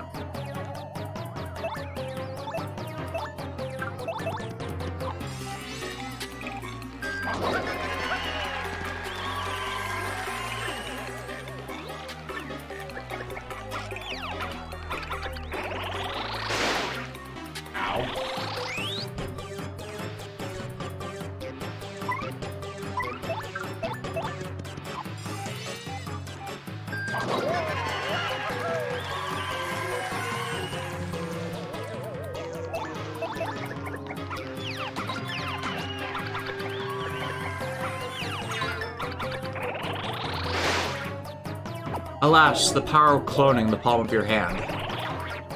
Oof.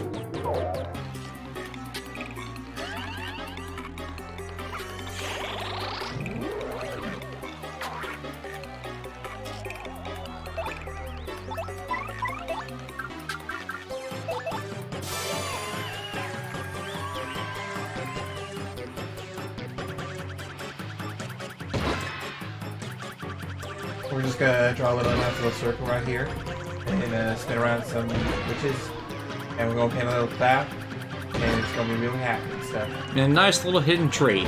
And if you tell anybody about that hidden tree, oh, mark my words.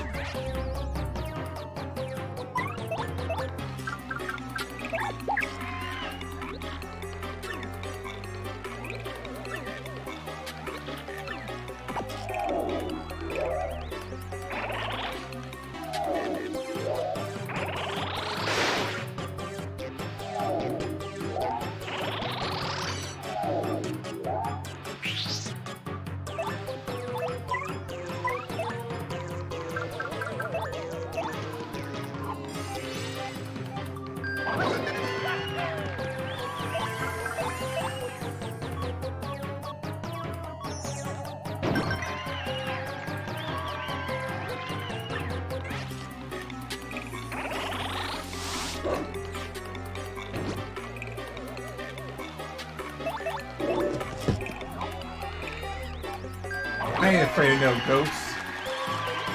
Just because you're not afraid of them. Oh, look at that, 40. 48 star points. That's a lot.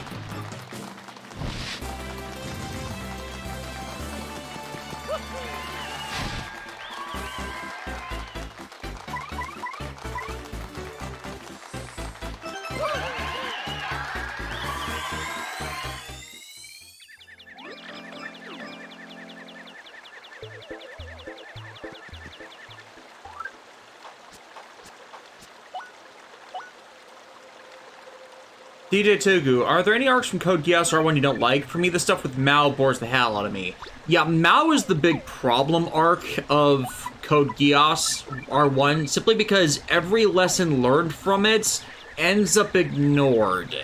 Not deliberately, since, you know, Lelouch's Geass getting turned on permanently was a manipulation by his bastard of a sperm donor and his uncle, but, most people don't really realize that about that either, but it's a bigger problem where every time the story starts to focus on CC, it ends up screwing over some other elements of the narrative. The best that the Mao arc does for its importance with reference to the movie is it makes, it contextualizes that CC is not after love and affection, she just wants to die.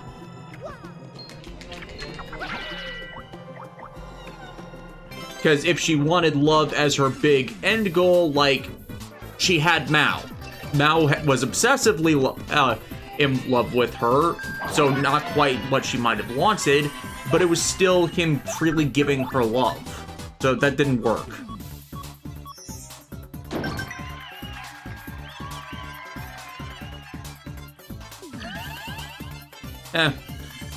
Stomo Kamido Pro in the chat. If you wear the Luigi emblem and the Wario emblem at the same time, you'll be wearing purple, like a Waluigi emblem. Huh. What a thought. They apparently found this stream at random because we were doing it. Oh, that's nice. I mean, this is the 8th time we've done it. Maybe it was just a timing thing. Burn, baby, burn! Pure Crystal, did you hear there was going to be a Batman Beyond movie with Michael Keaton as old Bruce? We talked about that a little, God, about an hour ago.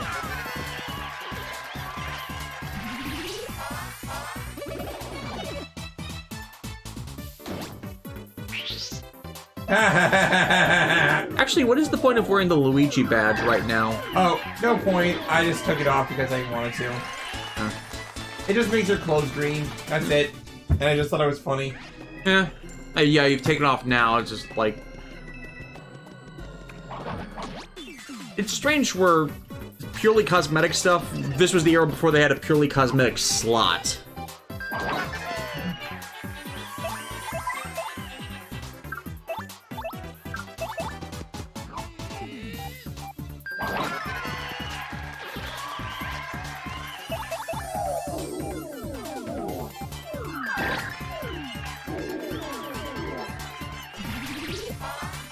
It asks question, when you eventually do the next Super Wars game review, we'll be doing a deep dive Matsumotoverse since Captain Harlock plays a big role in the game. Harlock plays a big role in T, the next one I am doing is X. So, I could get more into the Leiji Matsumoto verse, even though that's a bit much. I guess I could explain more of it, but I'm not that engaged with doing so. I mean, Yamato is removed from everything else in the Matsumotoverse, so it's easy to do as just a simple one, but I could explore more with the importance of his career. And like, you know, Leiji Matsumoto, he's definitely one of those big giants of the industry that if he never existed or never did manga, then oh god, a lot of things would have been different because he did inspire people to do things differently. here. There we go. Hey, HJ5 just had a thought. What if the Mario movie has a post-credit tease? Will it be for Wario or Waluigi? I don't even know what Waluigi's thing is, outside of him being a mean character.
What's that? Getting all the deliveries during the stream. This is what I got from the Bluefin Namco Bandai Black Friday sale. Also known as the Furai model Optimus Prime and Devastator for stupidly cheap.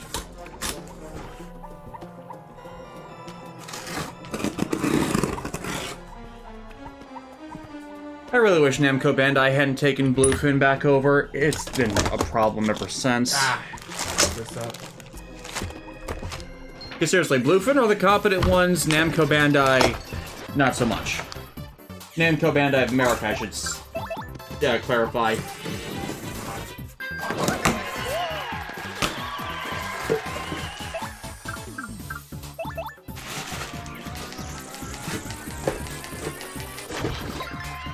Now, Prime Boy and Devastator. I swear, one of the things I want to do if I win the lottery is to just go Alexis and I have discussed this, is to go cross-country hunting down old Transformer toys from used and collectible and just any resale stores. Because there's actually a resale store that we visit on occasion, but never buy from, by a comic store we visit in Milwaukee. And it's like, they have a bunch of really cool things in there. We're never that engaged with actually hitting them up and going through all of them.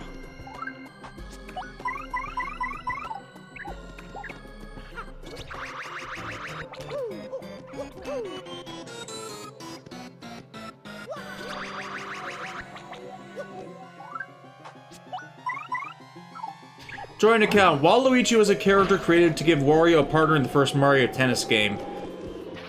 Yeah, that kind of tracks.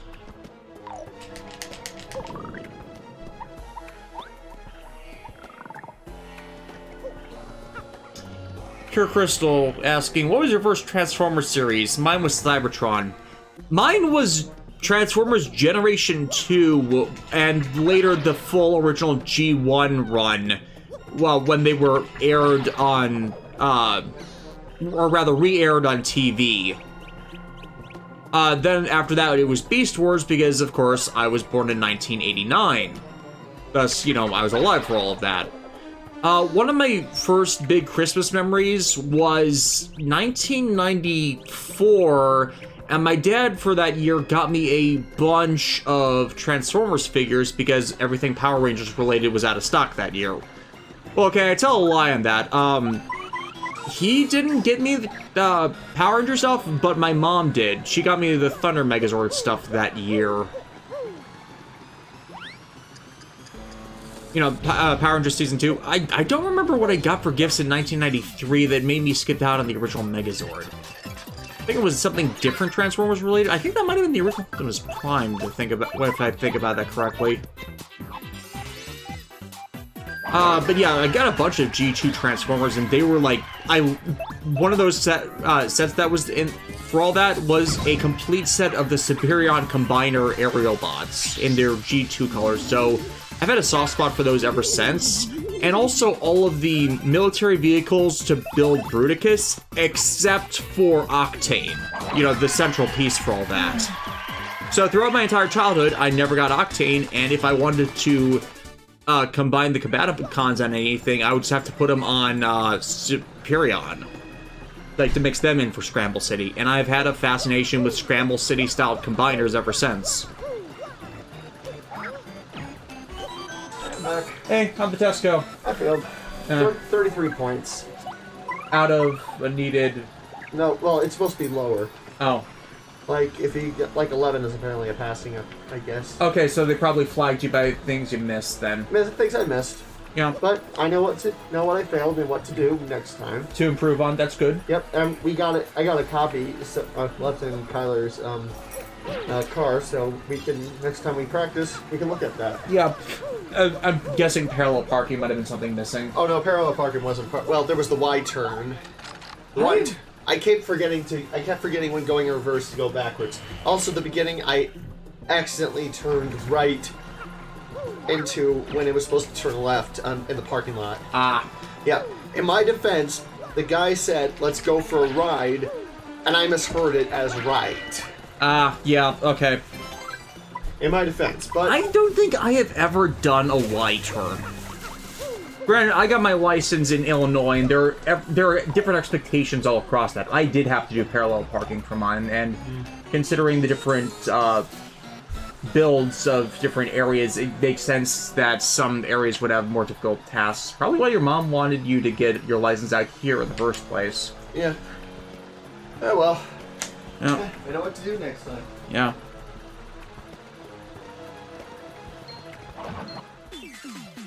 HJ Fuzz, I need to watch Beast Wars since the Rise of the Beast trailer came out. Beast Wars is really good, but the animation is dated. The storytelling, however, should carry everybody as long as you can look past that. It's one of the things with me in that I don't care about off animation or jankiness most of the time as long as it's not intrusive to the storytelling. Like, there's some series where animated so badly, or, you know, just choreographed so badly that you can't help but get annoyed at it. Like, what my thing against Dot Hack Roots and how poor the animation is, not for the sake of selling the story, but so you fill time so you don't have to tell the story. And so it's like, it's definitely a case-by-case basis, but Beast Wars is definitely one of those where it's so beloved because the storytelling with the characters was just that good.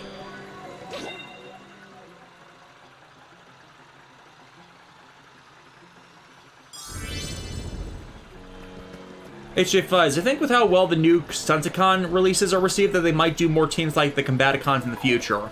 I've heard that the new Legacy Stunticons were good. I've seen a couple of them at work because of how they parse themselves not to be part of the Scramble City Combiner gimmick, but so they better align to just the animation appearance of Menasor. And I'm a bit split on that because I really enjoy the Scramble City system for combiners across the board. So I'm okay with it not being animation accurate as long as it completes the gimmick. But if you just want to pose like Menasor, I understand what the appeal of the new toy is.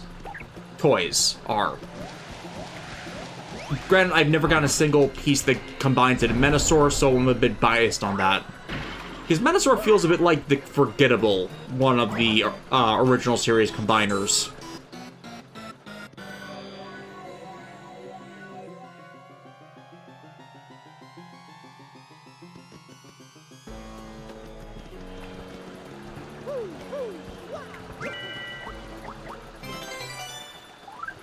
DJ Toku, I think Beast Machines has a bad rep. Not completely. Some of the criticisms towards the show are still valid in that it not justifying the character turns it takes, and completely fair on that, but as a drama piece, it works more than people gave it credit for. It has seen some reconsideration. It's not a great series, but I think it, for some who want to continue on for Beast Wars, it's worth a shot just to see that just their battle is not where it ends.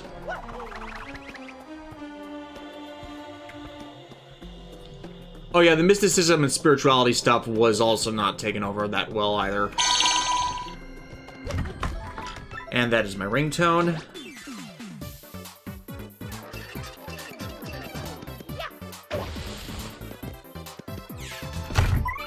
Speaking of which, as Alexis, as you've now played a bit of GU, you see why that is my ringtone? Yeah, it's like when I heard that the ringtone, I was like, wait a freaking minute! That's... I have digital copies of every sound effect and musical score the GU games ever used. And that's awesome.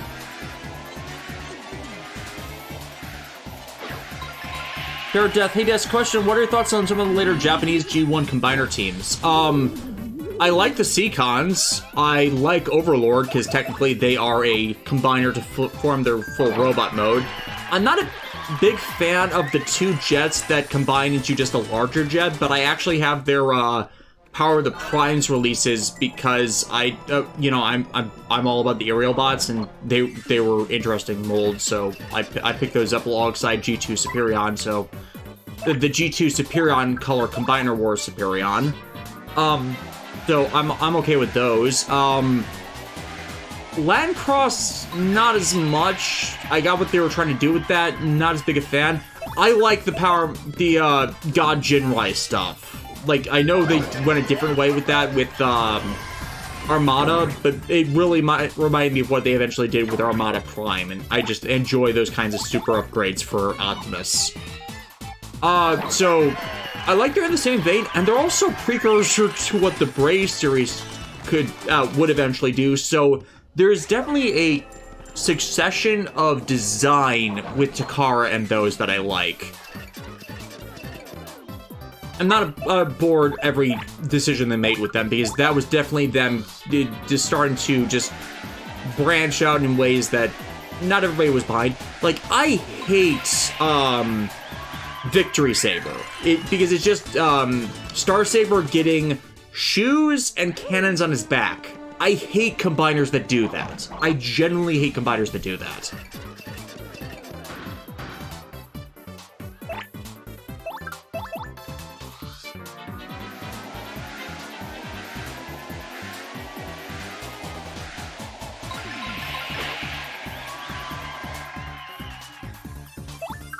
HJ5 is going to go all in and next year watch G1, Beast Wars, and Beast Machines. You know, you do that. I'm actually considering getting a bunch of the Transformers DVDs I don't have, just so we could do that ourselves. Maybe not next year, but sometime in the future. I have never seen, like, G1 Transformers in full. I've only ever my only knowledge of G1 is, like, just reviews and stuff. It's different than what a lot of people, like, have nostalgia eyes for. He's not saying it's bad, it's just different. And, like, I'm a fan of, like, gazing into the history of these long-running franchises. History Fuzz, do you have any interest in the recent HasLab Transformers releases? Not really. Like I said, I like Transformers, but I'm only really ever going to buy a bunch of figures if I have, like, a huge, big lottery win, because You know, I'm more about building model kits instead of just getting pre-transformed figures. Like, I do like and enjoy Transformers. They were a big part of my childhood. It's just like, I like the customization element a lot more with model kits these days.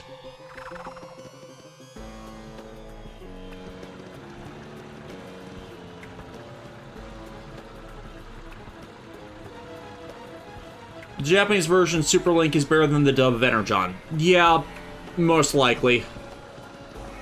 Like, they still had to deal with the same jank of the footage, but at least Energon was rushing the scripts completely, so the important localization is bad.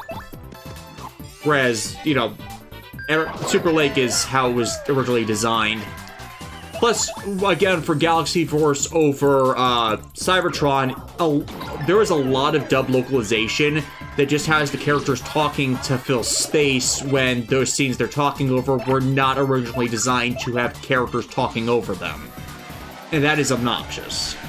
That was like a problem back in the day. Yeah.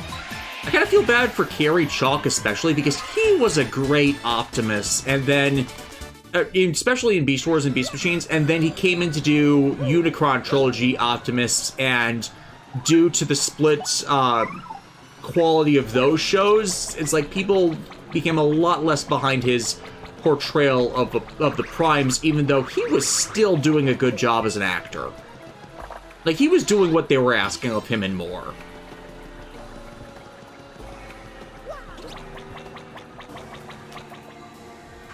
Oh, we're definitely getting towards the end. Sees the end sign in the distance.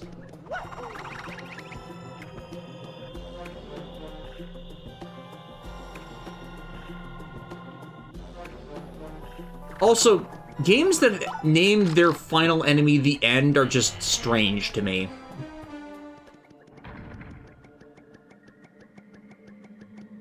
Here, Crystal, I wonder if Gary Chalk and Peter Cullen did a bit together at a convention. That would have been interesting, considering that they're the two primary Prime actors. I mean, I know there have been others, and there's a new one for Earthspark, but I'm almost dead certain a convention would do that. So, we meet at last, person in shadows. This room gives me a super bad feeling, Mario. What is this chamber?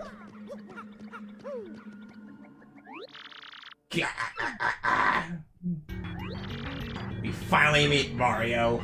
Ah, yes. I can't tell if that's a guy or a girl because it's a dude. Yeah, it's the whole pompous royal skirt there where it makes it you can't tell. But yes, the Moonanite. I'm the supreme leader of the secret society of Exodus. I am Grodus. But I'm getting ahead of myself. I really must express my thanks to you first. DJ Toku, that and most old school fans who won't accept any Optimus Prime that is not voiced by Peter Cullen. Let the man retire! Well, like, the thing about Peter Cullen is that apparently he wants to voice as long as he possibly can. I know, but it's like there's gonna be a point where you just have to let him, everybody has to let him go, and it's gonna hurt more if it's with a series that is ongoing. You know why? You have gathered together all the crystal stars I was seeking. So the last crystal star we found on the moon, what did we do? You just realize now, do you? Yes, instead of taking the few crystal stars you fools had fumbled into, it's far easier to let you find them all and open your door for me. You magnificent bastard. You read our book. How kind of you to bring them all here to me. And all I had to do was entrust the last crystal star to my least confident underling. Ow! Yeah. So it's like they don't even want Peach. They just wanted the stars, which makes sense. No, they still want Peach. It's just... They didn't need her. No, they need her. No. Davis... A 1,000-year-old demon isn't just gonna walk around in a corporeal form. Oh. I don't suppose Crump had any idea of my plan, though. Yeah. That was Kronk. So whether he beat you or lost you, the crystal stars would be together in mind either way. Pure genius! It's the perfect mathematical plan. Now I thought the Shadow Sirens would do a little more to slow your progress, but it appears they are so useless that even this small task was beyond them. Stops time, throws a bunch of knives. No matter. Now I get the pleasure of sending you to oblivion. Once you fools are gone, no one will stand in my way! Cronus will rule the world!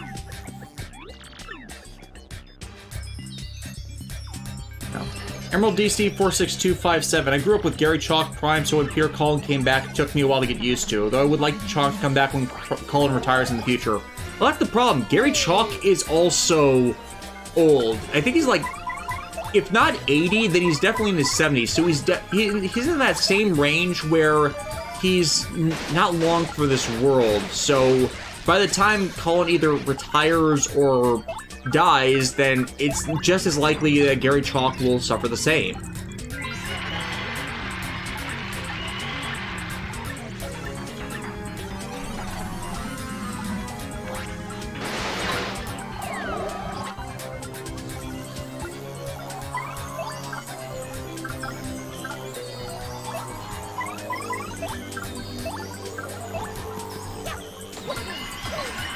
DJ Toku, who would you like as a Prime Desk? I am one of those strange people that appreciates Rodimus.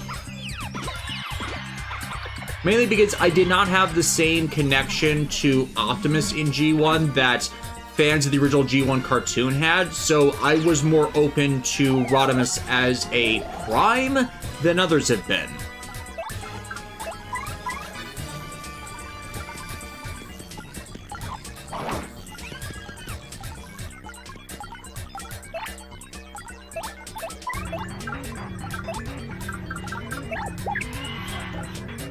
HA5, I remember the last thing I saw Chalk in was the Sonic movie, first movie. I keep forgetting he was in that. And I know he's not gonna, if he's in Sonic 3, I know he's not gonna end up being the guy who likely killed Maria while Shadow watched, so who knows how that's gonna go.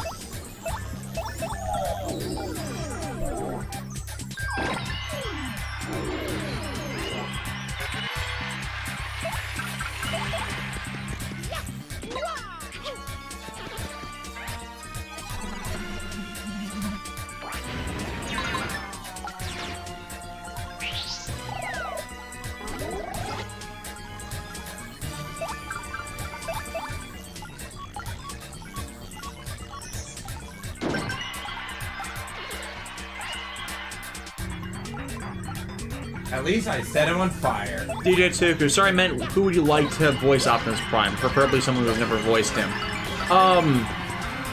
Yeah, that's a good question because I honestly feel like there could be a bunch of voice actors that have just never been tapped for it that could do their own unique take on it. I know that Earthspark has a different actor for Optimus, so... Alan Tudyk. Alan Tudyk. I like Alan Tudyk, so we'll see how Earthspark goes.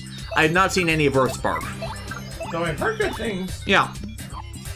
It's just a different series because, you know, good guy Megatron exploring more of the IDW angles on a repentant after the war story. You know what? Doing something new with the franchise, even if it's inspired by the IDW stuff, I'm behind that.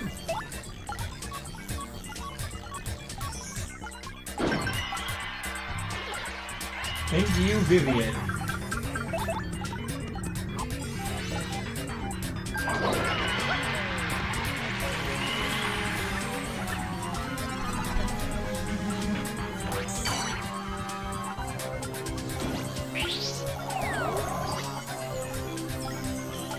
Curse you remote drones, you're so annoying when we don't have them to exploit ourselves. Man, this son of a gun is using like freaking funnel technology. He's clearly a Spacian. Damn Spacians. Ah, crap.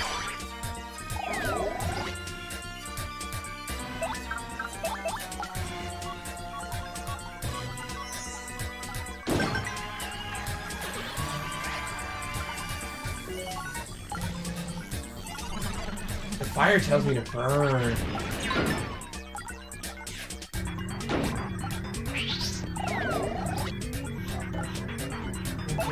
Finish him off here. Oh.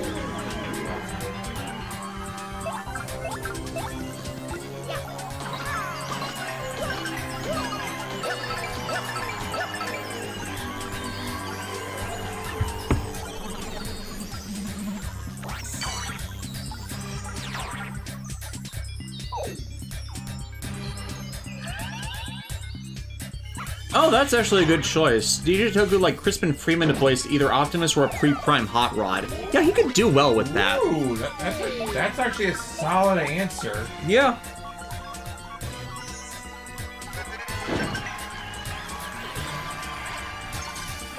I don't think Crispin Freeman's done anything recently, or if he has, I just haven't heard it.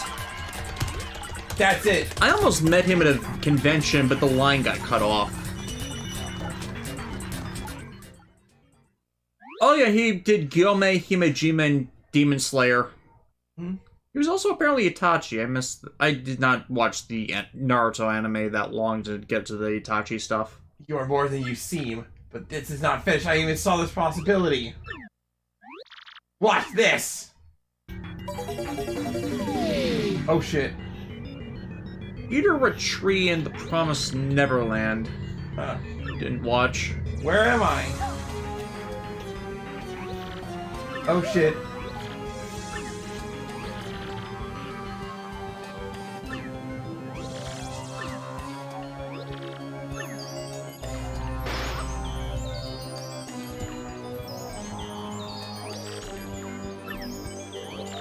He was Will Turner in Kingdom Hearts 3. I think I was gone when you guys were playing those levels. Or just so invested in something else I didn't pay attention to that.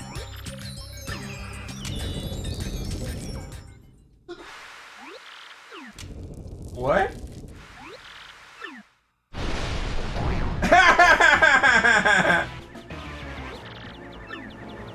Bowser just crushed the big bad.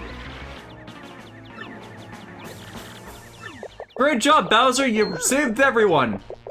I did?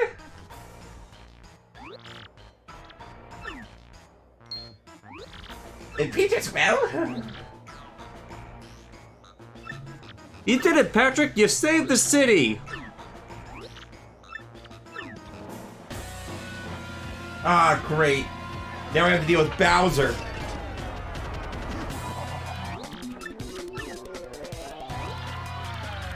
Quick, throw a princess crown at him. And look at this. Ooh. We're in a rough spot. Yeah. Again, quick, throw a princess crown at him. Yeah.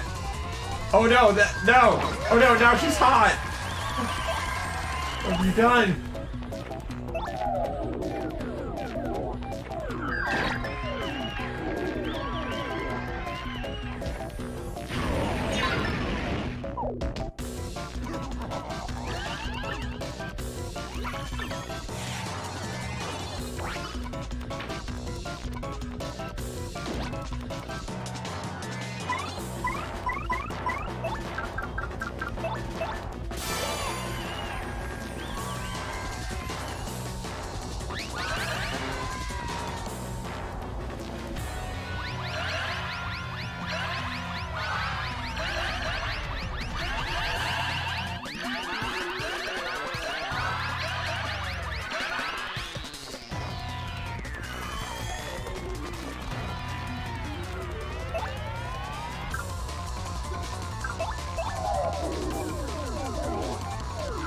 Yeah, the chat is now discussing whether they've seen stuff with Crispin Freeman in it. Yeah, Crispin Freeman was in Slayers as Zelgadis. That was one of his first big roles. He was one of the filler characters Shogun Makusa in Rurouni Kenshin. He was Balmug in the Dot Hack stuff. Straight Kruger in Scride. He was... going down the list myself. Koichi Kimura in Digimon Frontier.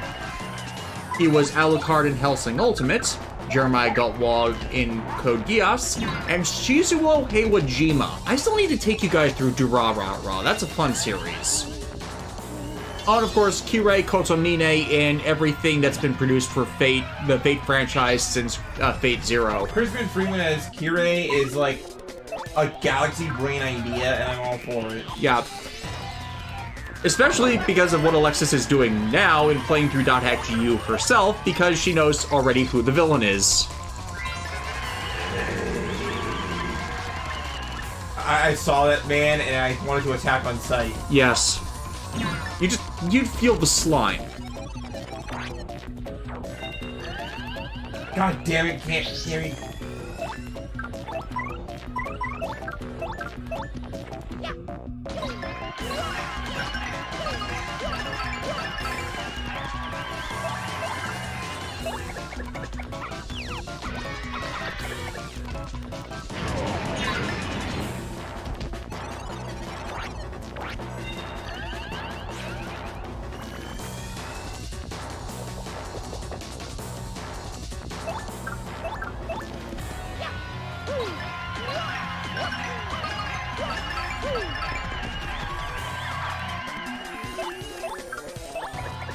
God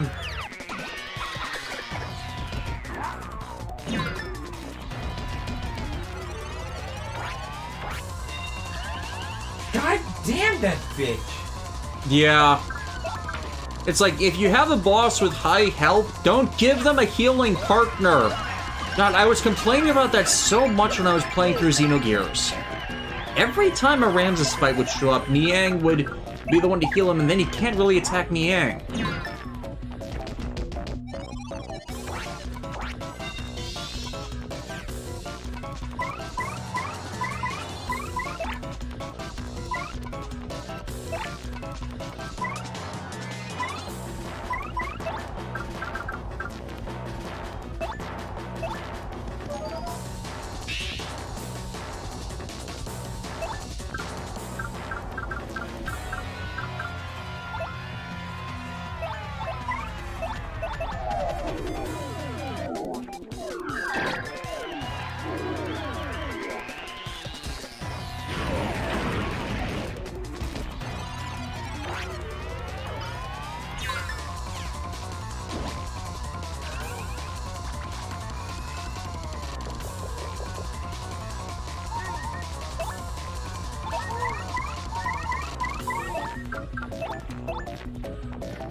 Almost got her taken care of.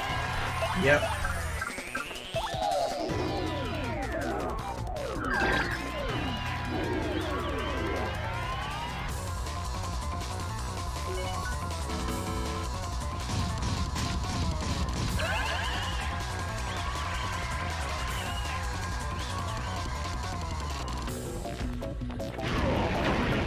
Emerald DC 46257. Speaking of which, I might have missed it in the previous streams, but how did Xenosaga games fare?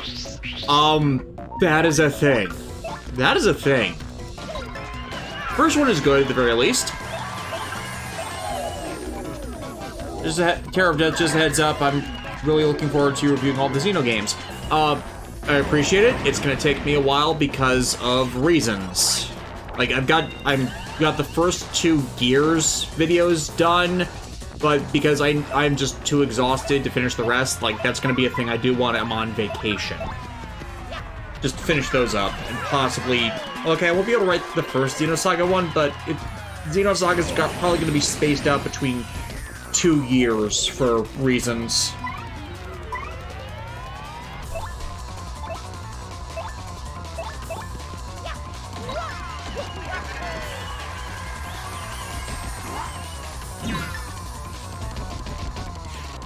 It's questionable how deep I'll be able to get into Blade, so I kind of lampshaded in Gears that people should just play Blade if they want to get into Xeno. Helped by all 3 of the primary Blade games being available on the Switch. Really hope that they end up doing that Chronicles X remaster for the Switch.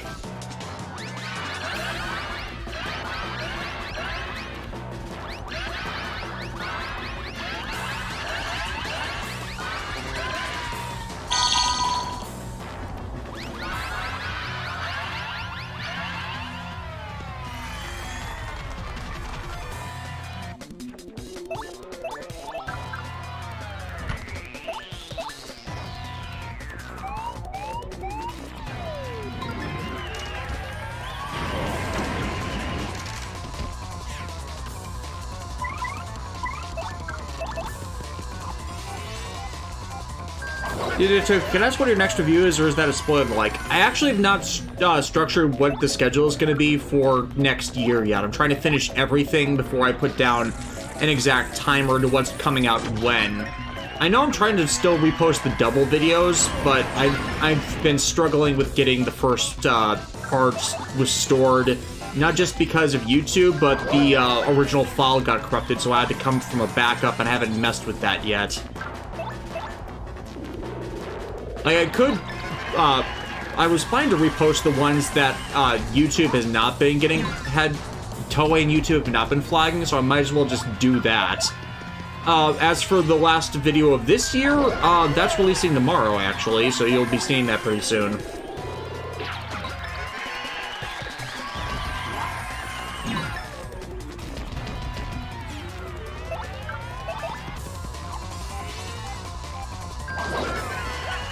Almost there.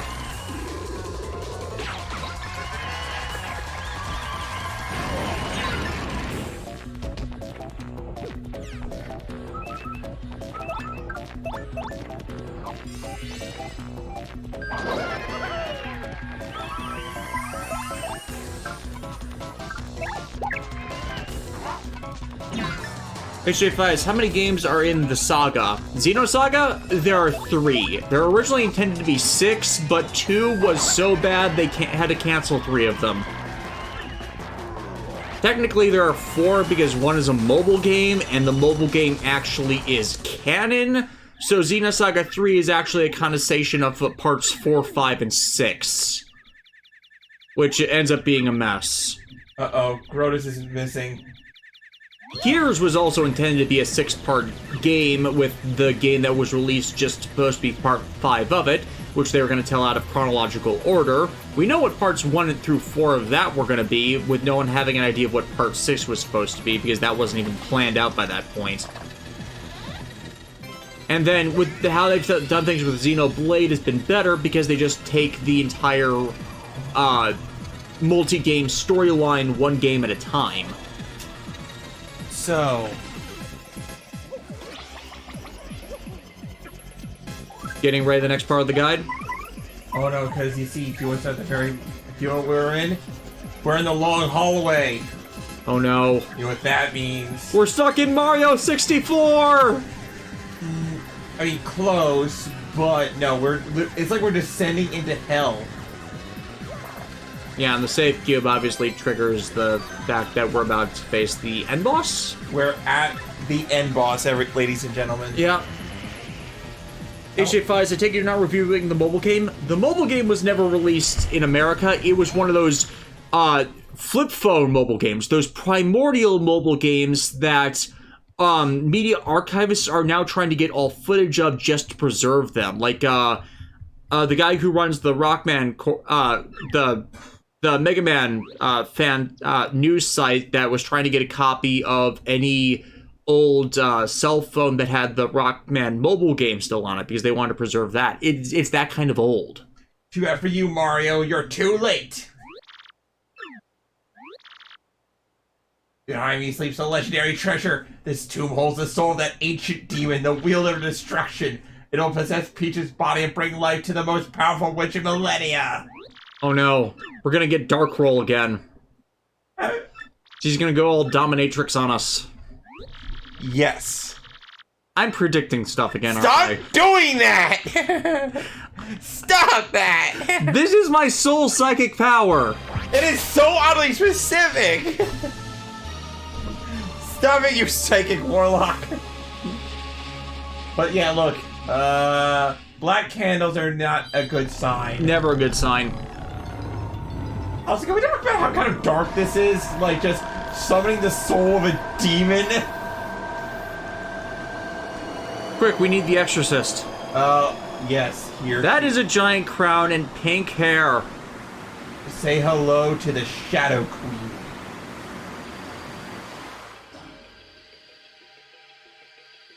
It's strips of paper. It's all strips of paper. And now darkness is covering the land. Again. Oh, so it's Tuesday. No, this is a different kind of darkness. This is advanced darkness. I don't have that field spell. Why do I not have that field spell? Yeah, we're going into full-on apocalypse. Well, so long and thanks for all the fish. What's going on?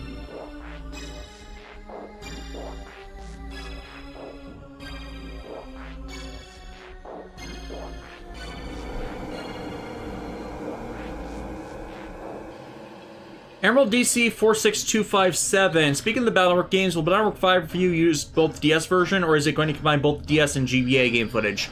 Battlework 5's review is done. It was done with all DS footage, with the GBA cartridges locked into it, because to allow me to do everything with base cross. I actually rendered it out last night and it went through. It's actually going to end up being one of the early reviews next year, simply because I am having so many problems with Show Pro that I'm not sure if I will actually be able to continue the anime review, so I wanted to get out of the way early, just to explain that.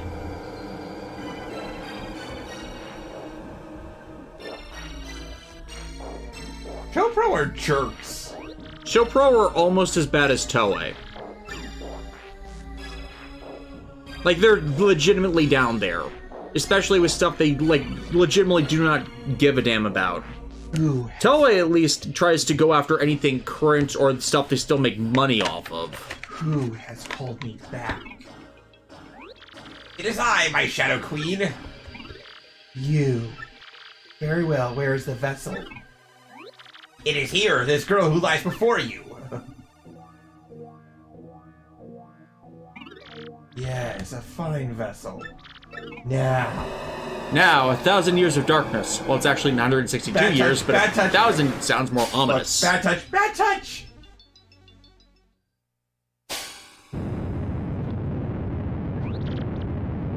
Terror of Death wins the chat. Quick, everyone, to the restaurant at the end of the universe.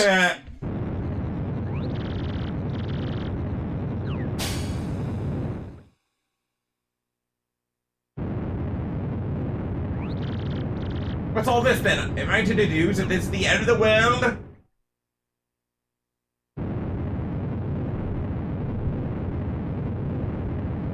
Dustin Simone, debatably they're worse. Just look at what they pulled on Suede. Yeah, that's what I was referencing. I actually even cite Suede directly in the video regarding the Show Pro mess.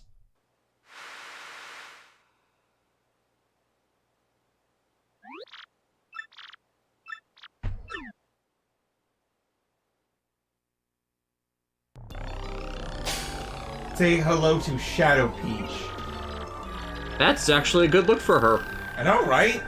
Like, I mean, accent it a bit more with pink, and it would just be a darker version of her normal style. Yeah. My soul has not yet fully accustomed to this vessel, but I will learn to control this body soon enough. And when she does, she will make her hair black as night. Possibly even cosmic. I mean, like, slay it, Queen. Oh, well, what do you mean? I thought you were bound to obey the one who woke you. Enough of this, Prattle. Do as I say! Now! And she just, like, smited him. Yep. You would do well to learn your proper place, slave. No one commands me.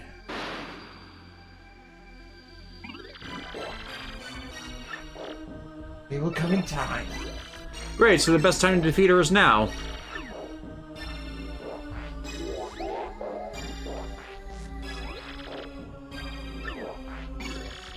Beldam, what ages have passed? So yeah.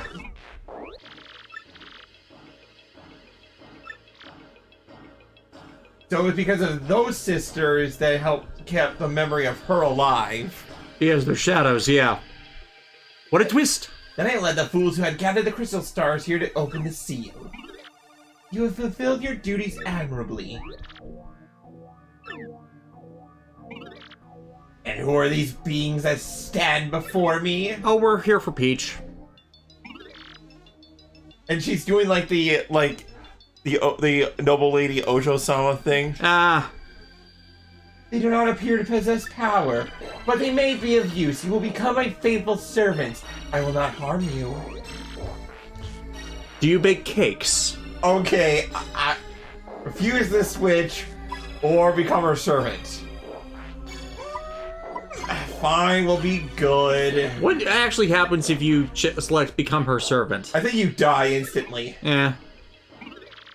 Then you wretched fools, you will learn the error of your ways. Issue 5 is, when has a bad guy ever summoned a being of pure evil and not immediately gotten betrayed? When the minion is completely loyal to them. You are foolish to oppose me. That foolishness will have to be punished. We're in the final battle. Okay, so how much health does she have? Or does it even matter? Oh, she has a lot of health. You got an idea? I want to say 1,000. Just to make it symmetrical, or 150. Okay, defense is 0. Here's the problem with the Shadow Queen, though. She's tricky. And she hits hard. Yeah, attack of 7 is kind of high.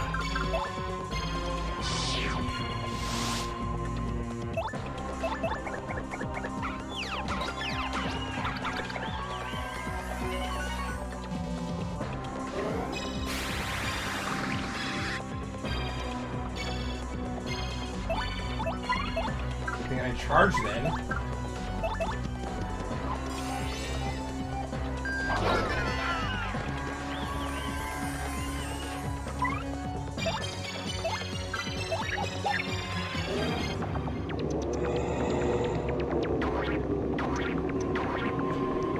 Also, Stomo Comedia Pro, just in case you haven't caught on, we know Alexis has played this game before. That's why we're doing the streams of it, because she really likes it.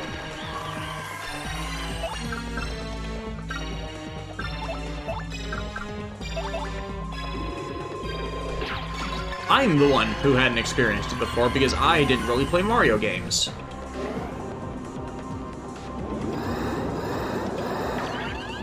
Ow! Yeah, it's definitely an ow there.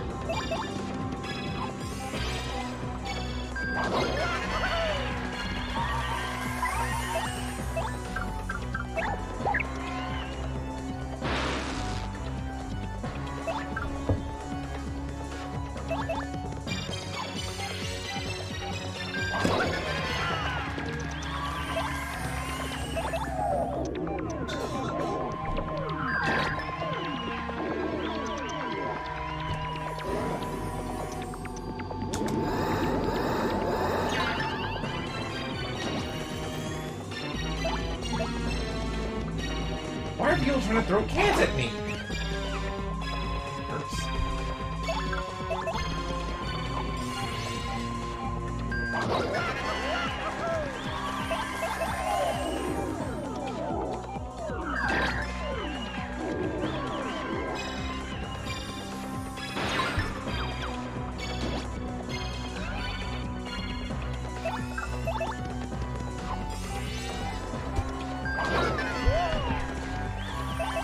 We haven't even gotten to the hard part yet. Second stage? There's always a second stage. Yeah. So let me guess, we defeat Peach and she's forced out of Peach's body. I can't remember the exact order of events. I've only ever gotten to this point like once in my entire life. Ah.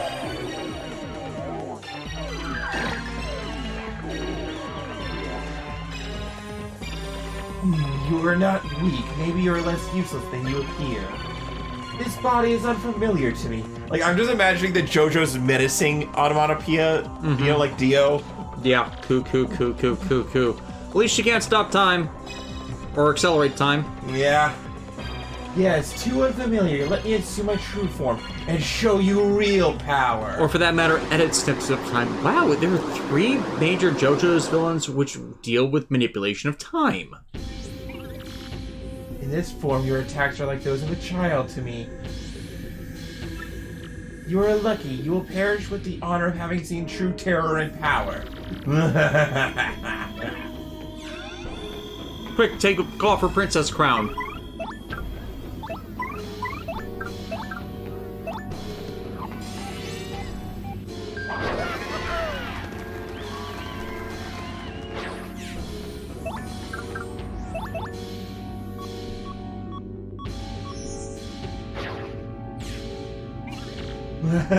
Is that your idea of an attack? Foolish! Useless.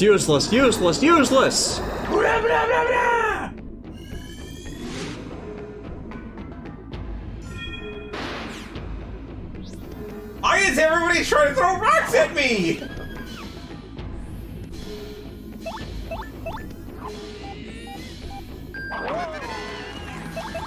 Like, you would think the X-Nauts would want you to win, considering she just killed their boss. And also notice how none of our attacks are actually hurting her. Okay, we need something light-based. Someone get the flashlight.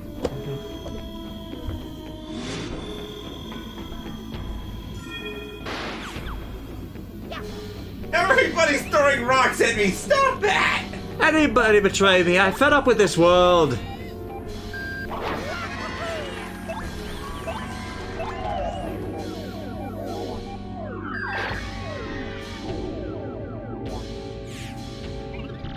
What a troublesome little pest you are. DJ Toku. Or a proton pack. She just ate. Oh. This is fully healed. I have recovered from any slight damage you may have caused earlier, and now I will punish you for your resistance. What do we do? We could be done for. Oh no, this can't be true. I'm agreeing with the chat. This can't be true, Terror. Mario's never been to a Black Friday sale.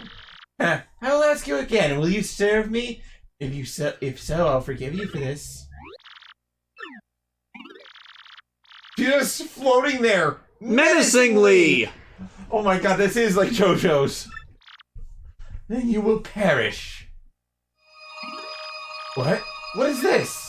Power of the Stars. The power of the stars! Star power!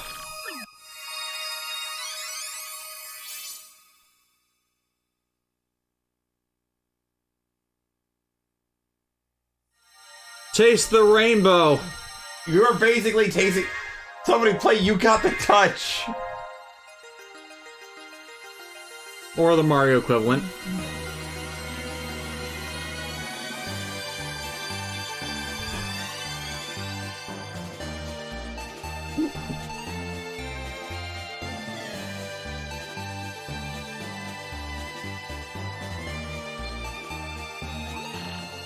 Yeah? What's this shiny thing?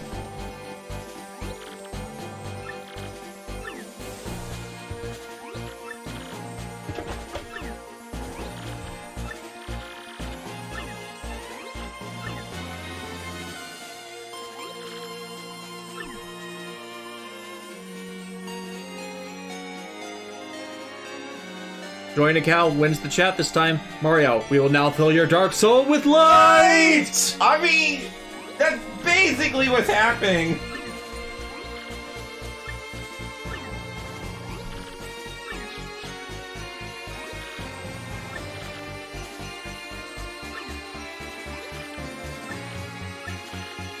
The crystal star is speaking to us.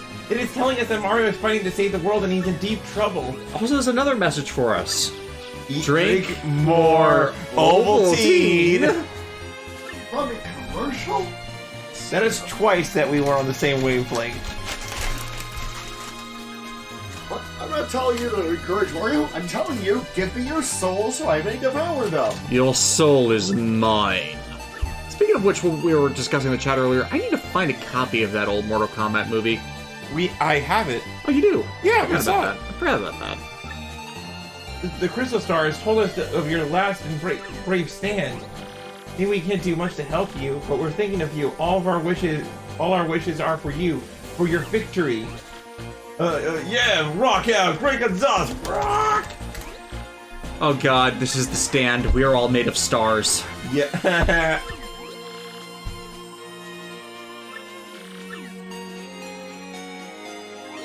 Am I wrong? You're not wrong.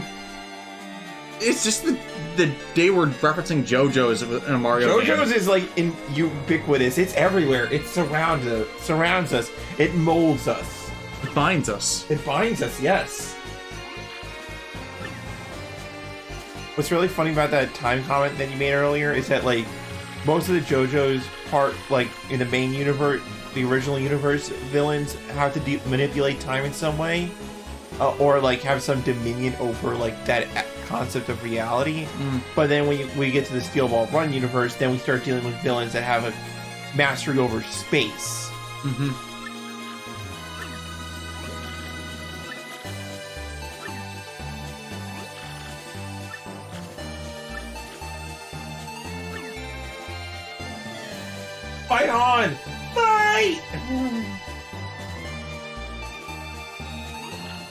Don't give up.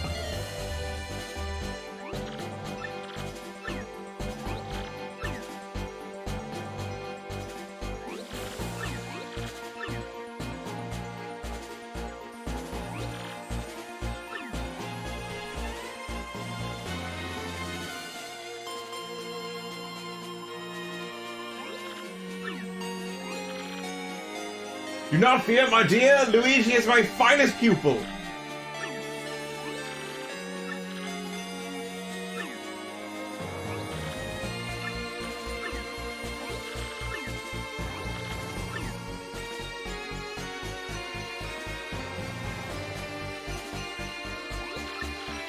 Mario Gonzalez? Not Luigi? You just now realized that. Over here in Soviet Bob Russia. Ah. I will believe in a miracle only this once. Good work, my comrades. Now let's do it. Ready and... Mario! Ah. Explosion.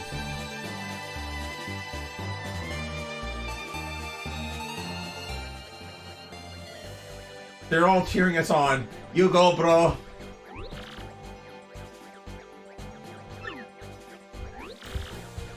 Wizard of Wonders, what is that Ovaltine joke?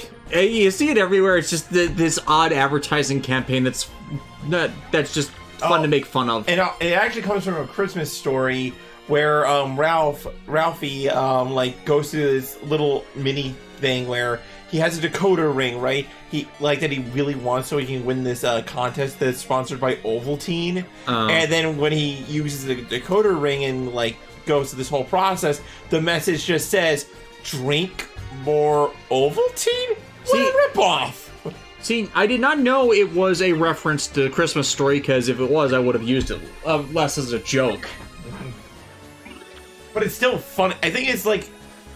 It's still funny, because if you take it out of context, it's just funny to think that a secret message or like some sort of ancient text will just say something inane like, drink more chocolate milk. Oh. Oh. Oh! Ah! Ah! Mario! That voice. Princess Peach? Mario, What? You wretched little girl! You disobey me! I mean, it is Peach. Mario! Take the last of my power! She has powers? Yeah. So why doesn't she use them? And they're the healing kind, like... Okay. Fair enough. You brat! Obey me, girl! It's just strange to think of the white mage always being the one kidnapped. And not for her use as for healing powers. Peach! You're very cunning, princess. Actually, that might be why Bowser keeps kidnapping her. But you will not undo me, know me as your queen. Oh, that, and he thinks he has a chance. Yeah, true. We're now in round 2. Enough! This ends now! So yeah.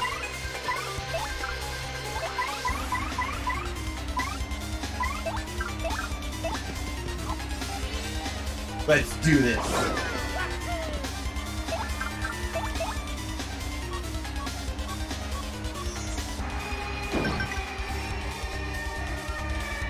You want to take out those hands as soon as you possibly can.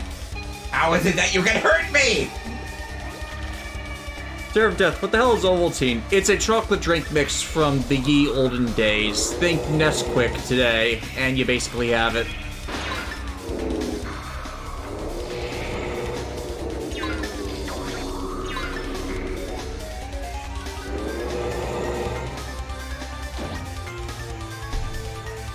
Can I get a hand?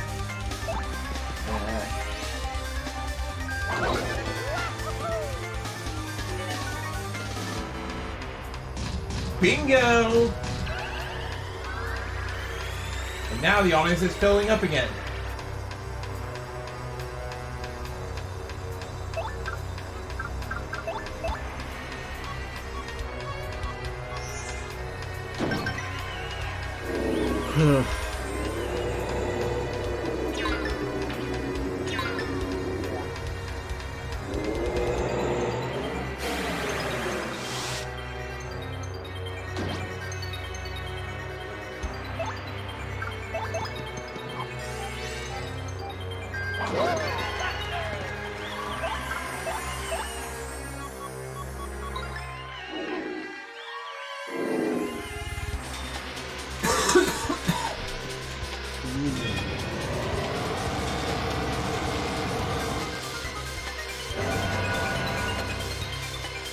And we just completely dodged that. Yeah.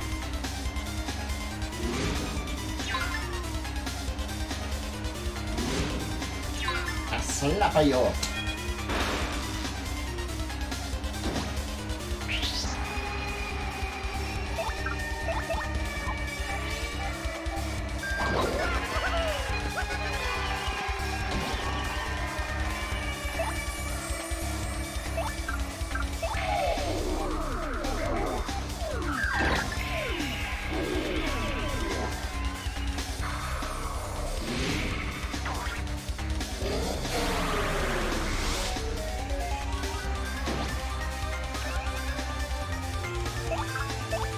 Too bad this isn't the kind of ghost that's scared away by a cat. Yeah. Mommy reference? Mummy reference. Thank goodness for Vivian's Veil. Vivian's Veil, Vex's most vivacious. I'm trying to think of a word for attack that starts with V. Vivian's Veil vexes violence. I win. You went. You went. Rule of 4, too.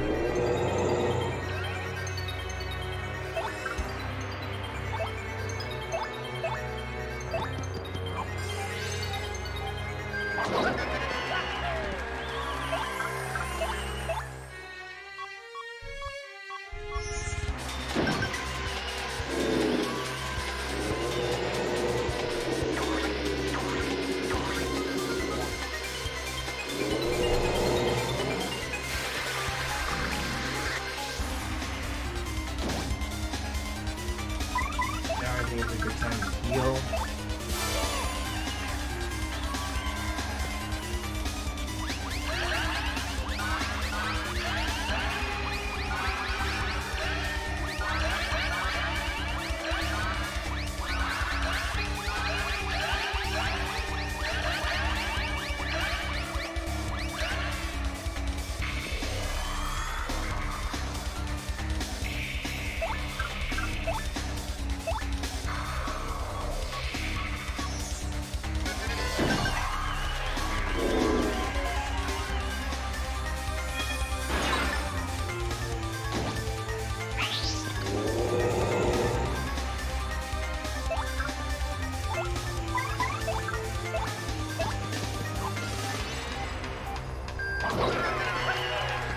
My heart's pumping. Ugh.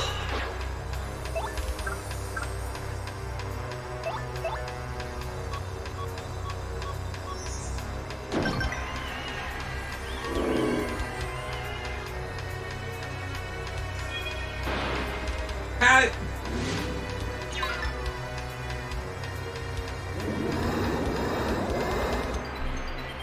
Pet missed. You do not know what you have done. Don't we? Don't we?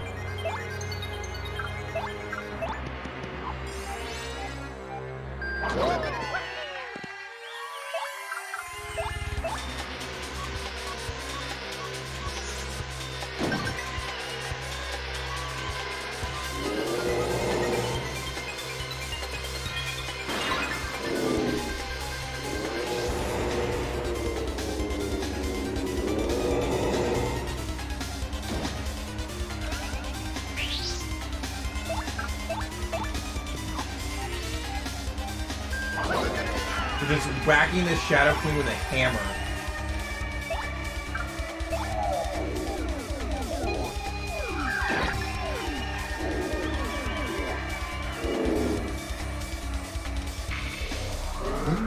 What's in your box? Never put that box in. No, what's up? I'll mail that box to myself. And when it arrives, Smash it with a hammer!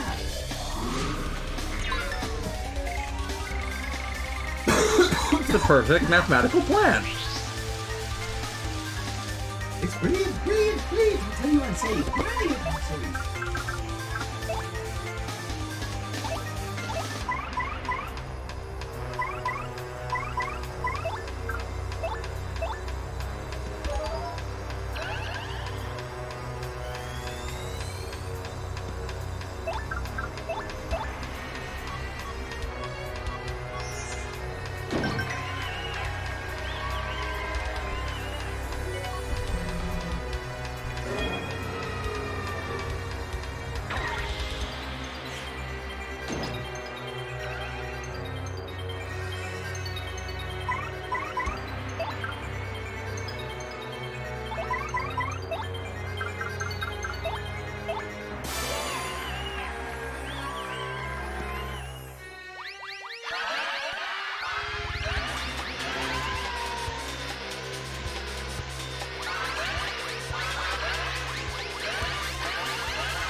Can she get a hand?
$30 HP left. It's been a long slog. Cappy, how?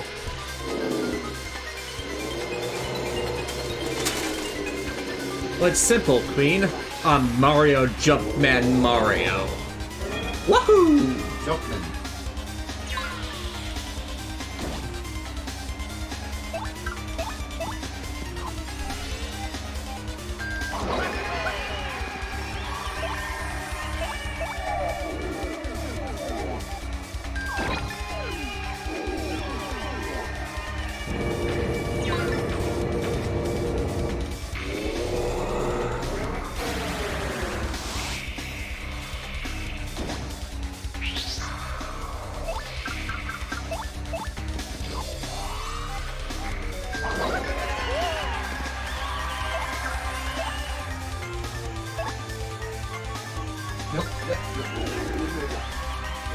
Is she starting to go after the leather couch? Seems so.